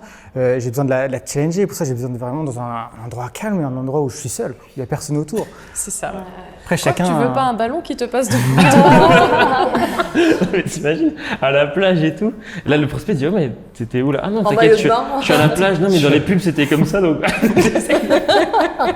Moi, je refais juste ce qu'on m'a dit, hein, t'inquiète. Bah déjà, les pubs, c'était aussi beaucoup par téléphone. Comme tu dis, déjà, c'est pas logique puisqu'on fait des appels visio. Moi, je suis arrivée, on m'a dit, il faut faire des appels visio. Je dis, ah bon? Ouais, Mais je pensais que c'était par téléphone. Déjà, il y a quelque chose qui va pas. Et après, comme tu dis, tu peux pas faire des appels coucou, ça va. Et puis ils demandaient aux gens d'investir 3 000 euros, 4 000 euros, 5 000 euros, même 2 000 euros avec des gens qui sont dans la rue. Ouais, vas-y, prends-moi un McDo. Oui, attendez, je vous écoute. attendez, je m'occupe de mon petit.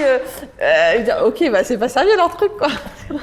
Toi, en fait, même nous, on n'achèterait même pas comme ça, en fait. Donc avant, je sais pas, mais il y avait à un moment beaucoup de pubs comme ça qui étaient. Après, est-ce que ça peut aussi un petit peu évoluer le closing? Je pense qu'avant, il y avait plus d'appels téléphoniques. Il y avait beaucoup, il y en avait ouais, un c'est peu, ça. ouais, Ah ouais, ça se faisait aussi. Un petit peu plus. Ouais, et ça existe sûrement encore un petit peu, mais c'est vrai que Peut-être, on va closer des offres à. Aussi, le prix des offres, il a beaucoup augmenté Ouais, c'est par peut-être rapport ça à aussi, avant. ouais. On va closer des offres à 10 000 juste comme ça. Je sais pas, non, c'est pas sérieux. Mais Mais je pense ouais, que maintenant, après, les prospects, ils le savent maintenant, cette bande de rêve. Donc, ils sont de plus en plus méfiants et réticents, justement. Et donc, ça, maintenant, les infopreneurs, ils le savent. Et justement, ils contrecarrent ce il y a côté-là. moins de pubs comme Et ça, non? on les voit beaucoup Ah, moins, on les ces voit publicités moins, il y a moins de aujourd'hui. pubs comme ça maintenant. Mais mine de rien, mais c'est comme encore, ça que vous hein. a permis de commencer. Ah ouais. Tu sais pourquoi on les voit moins? Est-ce que vous savez pourquoi on les voit moins? Parce que moi aussi, je les vois moins. Non, j'y vois moins, ouais. Et moi est-ce que aussi. vous savez Moins pourquoi? targeté, Non. peut-être. Et parce que vous êtes déjà closer.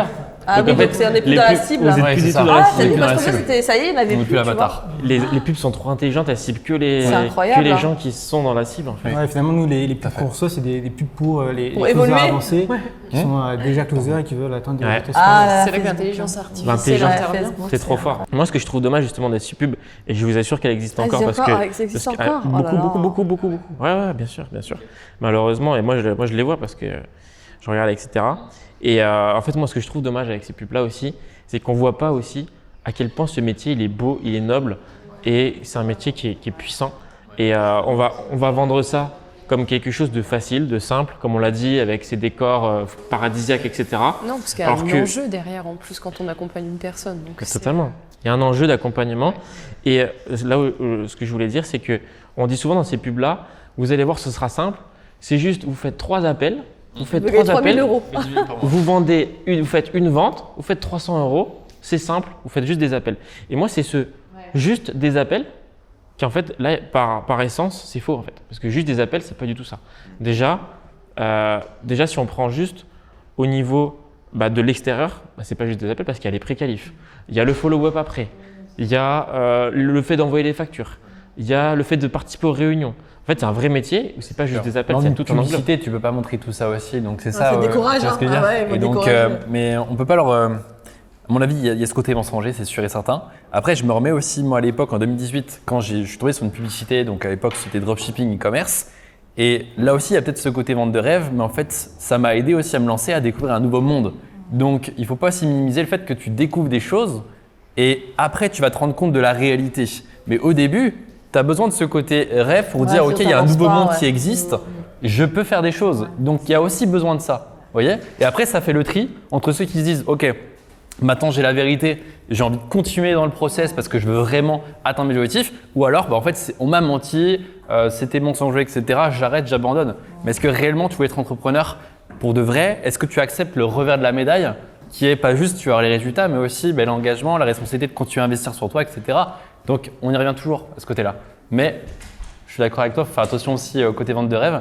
À mon sens, il y a aussi besoin de ça parfois pour avoir l'élan du début et découvrir après un nouveau monde aussi. Moi, je fais attention Ouais, je suis dans d'accord. mes appels. J'ai pas trop envie non plus de donner quand les gens, on les projette. Forcément, on est obligé de les projeter sur la destination. Si on commence à leur dire qu'il faut prendre 4 avions, qu'il faut prendre 9 heures C'est ça d'escale à aussi. Dubaï, qu'il faut faire ça, et qu'il faut, du coup, ça te décourage. Tu te dis pour aller à Bali, non, en fait, c'est trop compliqué. Donc, la destination, c'est notre boulot de les emmener vers la destination. Par contre, il faut les responsabiliser en disant que ça va pas se faire d'un coup de baguette magique. Donc voilà, il y a juste ce côté-là, effectivement, il faut qu'ils nous vendent du rêve, parce que sinon, tu changes On pas. fait en fait. rien, on reste dans Tu notre fais rien, position. évidemment. Il y a ça aussi. Mais voilà, nuancer en disant que c'est un vrai travail, quoi. La vente du rêve, ça, c'est à la fois dans le marketing et à la fois parfois dans le closing. Ouais.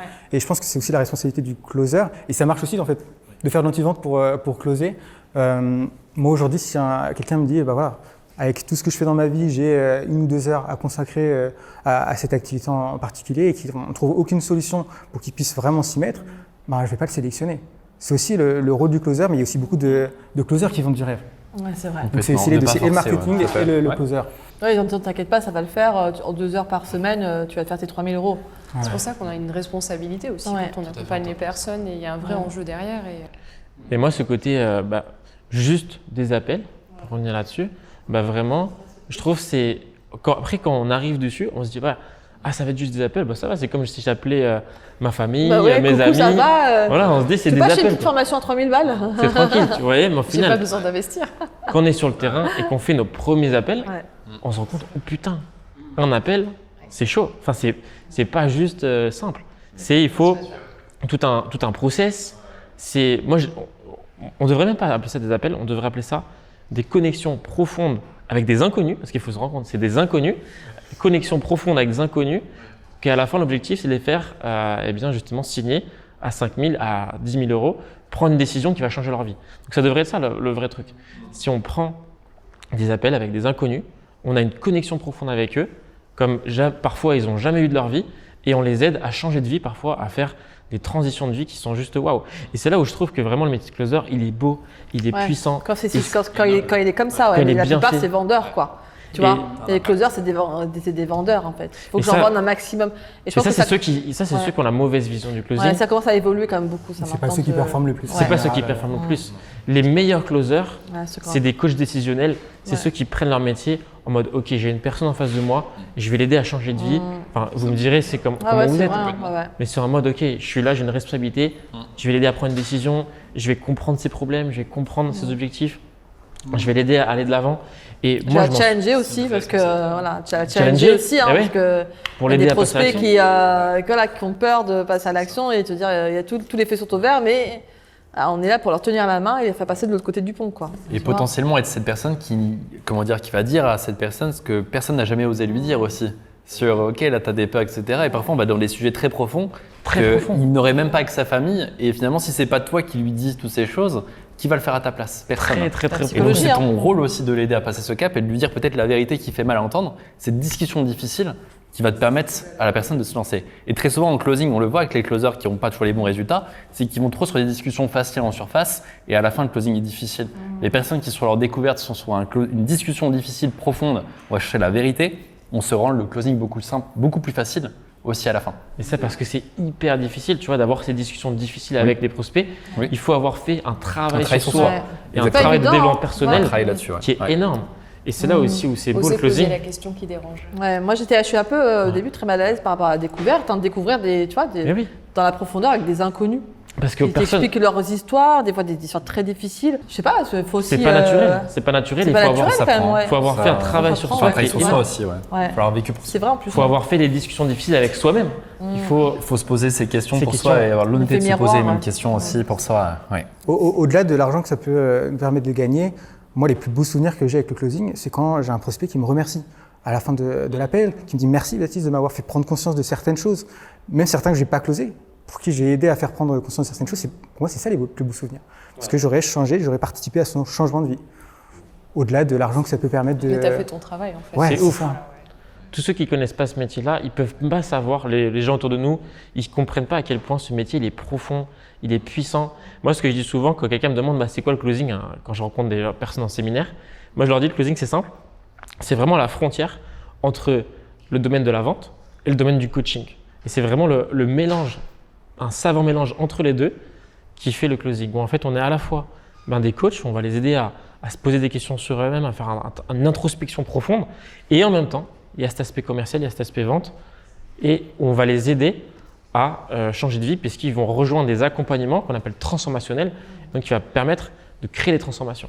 Et donc, en achetant un produit, ils n'achètent pas un aspirateur ou une machine à laver qui ne va rien changer à leur vie, ils achètent un vrai programme transformationnel quand on est sur quelque chose de bien qui peut leur radicalement faire Ça a exploser changé leur vie, hein, Ouais. tout à fait. Pas comme nous, hein. Comme nous. Comme tout ce qu'on a fait. Et parfois, on a des cadeaux parce ça nous que 6 donne- mois après les avoir fait rentrer dans un accompagnement, ils envoient une photo de leurs résultats en fait appréciés. Et ça, c'est beau aussi, je trouve que… Ouais. Les élèves qui, après avoir fini l'accompagnement 6 mois après, ils repensent à toi, ils t'envoient un petit C'est message ça. vocal. Ils te Ça fait célèbrent, tellement en fait, plaisir. ils célèbrent leur victoire. C'est chouette. Donc, vous savez, j'y pense et je finirai là-dessus, je pense, parce que c'est un sujet qui m'emballe. C'est un C'est sujet, passionne, ça se sent là. ouais, vous le sentez que c'est un sujet qui me tient à J'ai cœur. tiré la bonne question là. Hein. Ouais, vous le savez. Celui-là, c'est vrai que je sais pas, je suis inspiré. Ah, c'est peut-être pour ça que tu as créé aussi l'académie, c'est dans ce sens-là aussi, pour avoir aussi, pour former des closers qui ont de l'éthique de empathie, qui savent challenger et qui apportent un vrai plus dans la vie des gens et pas juste vendre un produit. En fait, on n'est pas des vendeurs de, comme dit, d'aspirateurs. Oh, j'ai rien contre les vendeurs d'aspirateurs, quoi que ce soit, mais on ne vend pas juste des produits physiques. On accompagne les gens à prendre des décisions qui vont avoir un impact dans leur vie. Et j'ai l'impression que c'est comme ça aussi que tu as créé l'académie pour former des closers qui ont cette responsabilité et qui vont pouvoir avoir de l'impact sur d'autres personnes. Ouais, non, C'est totalement. vrai que ça te passionne. Hein. L'impact. Et là, le souvenir qui m'est revenu, c'est à mes tout débuts dans le closing. Vous savez, il y avait cet aspect marketing au bord de la plage, enfin, tout ce qu'on a évoqué, voilà, ces images belles. Donc c'est vrai que ça m'a attiré un petit peu. Je me dis, ok, je vais faire de l'argent. Moi, clairement, quand je me suis lancé dans le closing, et je pense que vous êtes tous pareil, Ouais, c'est vrai. c'est pour l'argent. Je me dis, Oui, ok, c'est vrai. ça va être du cash facile. Moi, c'est ça le truc, Ouais, ok, moi ça va être aussi. du cash facile. Trop bien. Trop bien.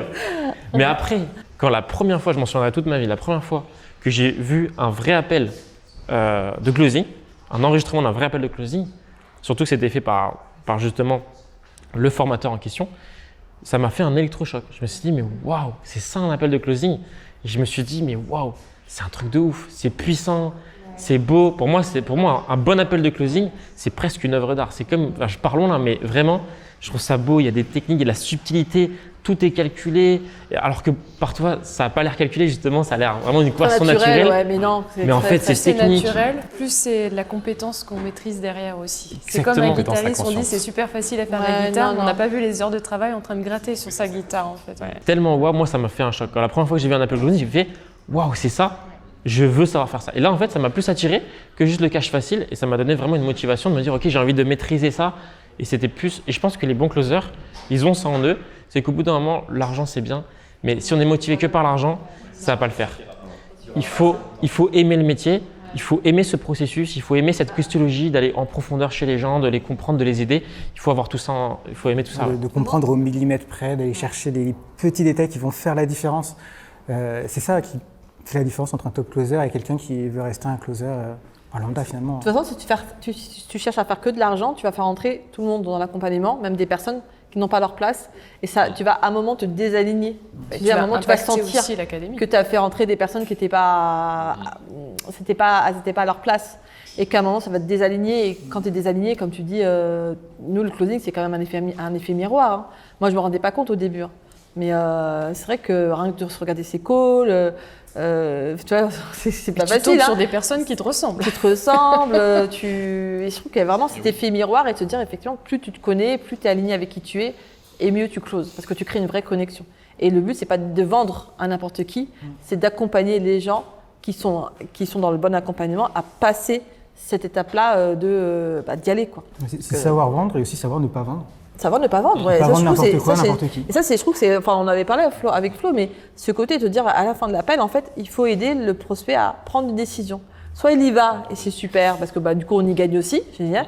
Soit il n'y va pas Il a et le c'est droit, sa hein. décision. C'est Ouais, son comme droit, tu dis. hein. Moi, en fait, je suis très à l'aise avec ça maintenant en disant, en fait, c'est ta décision, mais l'important c'est de prendre une décision. Parce que tant que tu restes dans le flou, c'est compliqué. Tu vois, le flou, en fait, la personne a part de l'appel, mais c'est toujours flou. Non, en fait, l'important, c'est de prendre une décision, qu'elle soit positive pour entrer dans l'accompagnement, et tant mieux pour moi, parce que du coup, je vais être aussi commissionnée. Mais l'objectif, c'est que tu prennes une décision. Et si cette décision, c'est de ne pas y aller pour l'instant, c'est OK. Ouais, carrément. C'est OK, en fait. Notre boulot, c'est pas de vendre à tout prix. Le seul moyen pour lui d'avancer, c'est de prendre une décision. Voilà. La seule chose qui lui ferait pas Ouais. avancer, c'est de ne pas prendre de décision. Mais j'ai l'impression que plus tu es à l'aise avec cette idée-là, plus ton closing, il est... Tu es détaché Ouais, aussi de la détaché, vente parce moi. que tu sais que c'est Ouais, le pilote c'est ça. du véhicule. Toi, tu n'es que le C'est copilote. ça, ouais. Tu lui montres les deux routes et après, c'est lui qui Si décide veut avancer, il avance. d'avancer Si ou veut pas. avancer, Mais c'est sa responsabilité. ouais. Et finalement, plus tu te détaches de la vente, et plus tu fais d'anti-vente, et plus tu es performant. Et c'est fou, hein. Ouais, plus tu fais d'anti-vente, Plus dire tu mais les est-ce que t'es repousses, sûr. plus ils arrivent en fait. Mais non, je veux. C'est beaucoup Flo qui fait comme ça, parce qu'en fait, t'es pas obligé. Hein. Combien de fois j'ai dit non à certains prospects, et au moment où je leur disais non, je pense que c'est pas fait pour toi, c'est eux qui essayaient de se vendre, mais si, il faut que tu me prennes, il faut que tu me sélectionnes. Ouais, ça marche comme ça. Ouais, c'est fou. Hein. Et juste pour finir sur une note positive sur cette question est-ce que les formations vendent-elles du rêve? C'est vrai que voilà, même si effectivement il y a beaucoup de choses qui sont pas forcément justes et vraies, mais il y a quand même beaucoup d'aspects super positifs. Ça permet quand même de faire des revenus incroyables grâce au closing. Moi le premier, Florian et même vous tous, voilà, tout le monde. Je ne serai pas là. Hein. Voilà. On va se dire les choses. Hein. Ça nous a permis de faire beaucoup d'argent. Ça nous a permis, Florian il est expatrié à Bali, moi je suis expatrié au Panama en Amérique latine. On joue aux Philippines. Baptiste. Ça a changé nos vies et ça permet aussi de changer la vie d'autres personnes. Ouais. C'est vrai que c'est quand même incroyable le closing. Donc ça, heureusement qu'à un moment donné, on nous a vendu du rêve Ouais, là-dessus. peut-être, effectivement. Comme disait C'est ça, Xavier. ça a ouvert des Ah ouais, opportunités. C'est le point de départ, c'est malgré vrai. tout. Allez, vas-y Baptiste. La dernière mais innocente. Un petit dernier pour la route. Oula, il est long celui-là. Peut-on devenir top closer avec une seule formation? Peut-on réussir dans le closing sans continuer à investir en soi? Faut-il continuer à investir en soi après sa première formation, même si on n'a pas encore rentabilisé ce qu'on a investi dans le premier accompagnement? Là, en gros, le sujet, c'est est-ce que après avoir fait un premier accompagnement, qu'il soit bon, mauvais, peu importe, on a fait un premier accompagnement, est-ce que, on peut justement continuer à réussir? Est-ce qu'il faut continuer à réinvestir sur soi, sur un deuxième accompagnement? Et encore une autre question, il y en avait plusieurs. Une autre question dans la question, c'est est-ce que malgré qu'on n'a pas rentabilisé notre première formation, il y en a beaucoup qui sont comme ça. J'ai mis 3 000 €, je ne l'ai pas encore rentabilisé. Il faut d'abord que je rentabilise avant de pouvoir réinvestir. Vous voyez, qu'est-ce que vous en pensez de tout ça? Moi, j'ai une bonne analogie parce que c'est comme si tu fais Paris-Marseille et qu'en fait, tu commences à prendre la route Paris-Bordeaux. En fait, tu dis pas, je vais d'abord aller jusqu'à Bordeaux et après remonter à Paris et redescendre à Marseille. Si tu vois que sur la route, tu es sur le mauvais chemin, tu vas aller à Marseille directement, quoi. Donc c'est exactement la même chose, c'est-à-dire qu'un accompagnement, c'est pas obligé d'aller au bout de l'accompagnement si tu vois que c'était pas ce qu'il te fallait pour toi à ce moment-là, et c'est ok en fait de se dire c'est pas celui-ci qu'il me fallait et je vais bifurquer sur un autre rapidement. C'est la même route. Tu vas pas aller faire la route jusqu'au bout. Quand tu arrives à Bordeaux, tu dis non en fait je vais remonter pour redescendre à Marseille. Il faut être sûr quand même d'aller au bout d'un accompagnement. Mais des fois tu sens que l'accompagnement, tu as vu, tu sens que tu te dis c'était pas vraiment celui-ci qu'il me fallait et je vais quand même investir sur un autre. Moi, je trouve que c'est pas. Donc toi, tu veux dire pour toi, changer carrément d'accompagnement en plein milieu si tu sens que c'est pas fait pour toi? Si tu sens que entre deux, tu as découvert un autre accompagnement que tu dis c'est peut-être celui-ci qu'il me fallait. Moi, j'avais un moment, j'avais deux accompagnements, j'avais le tien et j'avais un autre accompagnement. J'avais 2 accompagnements et c'était ok, quoi. Parce qu'en plus, les deux apportent des compétences différentes, complémentaires, des points de vue différents. Moi, je pense qu'il faut. De toute façon, il faut investir. Enfin, dans le closing, il faut investir sur soi tout le temps. La vente, c'est un peu comme du sport de haut niveau. Tu vois, si tu t'arrêtes de t'entraîner, si tu n'as plus de coach et que tu vas plus sur le terrain et que tu n'es pas toujours en train de monter en compétence, tu perds. Et C'est le moment où tu dis je maîtrise ou c'est le début de la fin. C'est dès qu'il dit je maîtrise, c'est fini. On l'a appris avec Simon en 2021. Il le disait. C'était le premier module. C'est oui, je sais. Non, ne dis pas que tu sais. Tu fais, tu améliores. Je fais, j'améliore. Si tu tombes dans je maîtrise, c'est fini. Reviens aux bases, recommence, humilité et repars sur j'améliore. Tu vas prendre plus de ce que tu sais en fait. Exactement. Et qu'est-ce que vous en pensez des closers qui disent ça y est, moi j'ai déjà investi dans une formation, je suis formé, et peut-être que c'est vrai, peut-être qu'il a pris vraiment une très bonne formation, on ne sait pas. Maintenant c'est bon, j'arrête de me former, maintenant je veux que des missions, je veux que du travail. Qu'est-ce que vous en pensez de ça? C'est ce que dit Xavier là, s'il arrête de se former ou comme tu dis Florian, si tu t'arrêtes de t'entraîner, tu vas plus être aussi performant. Donc oui, tu vas travailler, mais il faut continuer à être coaché à côté pour pouvoir progresser. Et Amina le fait très bien aussi dans ses coachings, elle nous le dit, même elle encore, elle est coachée pour pouvoir atteindre un niveau, donc il n'y a pas de hasard. Les meilleurs closers, c'est ceux qui continuent à investir sur eux, je l'ai remarqué. C'est un processus qui doit se faire sur toute ta vie en fait. Même les coachs, ils sont coachés en fait. Les coachs sont coachés en fait. Moi-même, je suis coaché. Mais toi, t'es coaché toi aussi, ouais. Florian est coaché. On est tous coachés en fait. Ouais. Je suis coachée avec vous. Qui est coaché en ce moment-là? On lève la main. En one-to-one nous ensemble en fait. Il n'y a pas un moment où tu peux dire ça y est, je suis performant, je suis top closer, j'ai fini. Il y a toujours à apprendre. Jamais à ton prime en fait. Ouais. Peut-on vraiment devenir un top closer avec une seule formation, avec un seul accompagnement? Pour moi, être un top closer, c'est justement continuer à investir sur soi. Maintenant, est-ce qu'on peut performer avec un accompagnement? Bien sûr. Est-ce que c'est la fin? Non, c'est le début, c'est le processus. C'est ton point de départ. Exactement. Après, il faut lire aussi, il faut regarder aussi, écouter des podcasts, regarder des vidéos, et puis se dire à un moment de quoi j'ai besoin. S'il y a vraiment une compétence sur laquelle on a besoin de s'améliorer, bon, bah, il faut investir. Mais ça, c'est la base en fait. Et puis aussi, il y a un point qui me vient en tête, c'est que finalement, la personne qui se dit bah, ok, j'ai ma première formation, c'est bon, je suis formé, je veux que des missions. En fait, ce qu'elle ne voit pas, c'est que justement, pour avoir des missions, la meilleure façon d'en avoir, souvent, c'est de rejoindre un nouvel accompagnement, un nouveau réseau et un nouvel écosystème en fait. Que ce soit chez Top Closer ou d'autres, j'imagine qu'il y en a certainement d'autres qui sont très bien aussi. Donc, il y a ça aussi, c'est qu'un accompagnement, ce n'est pas juste le coaching, un mentor, les coachings, la formation, c'est aussi souvent un réseau de closers, de nouvelles communautés. C'est même ça, des fois, c'est ça qui vaut le plus cher, des fois. C'est le réseau qui nous apporte les missions, c'est le réseau qui nous apporte tout ça. Tu n'investis pas que dans un accompagnement ou une compétence, tu investis sur tout en fait. Par exemple, chez Top Closer, on peut prendre l'exemple chez Top Closer, ce que les gens achètent et payent le plus, oui, on a des coachs incroyables. Florian, Nadia, Baptiste et Xavier, on a des coachs incroyables qui sont excellents. Et oui, ça coûte cher.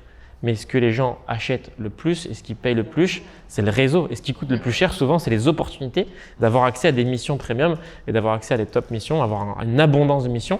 C'est ça qui coûte clairement, le plus. c'est game changer, hein, clairement. Ouais. Il y a avant et après. Hein. Moi, c'était mon cas.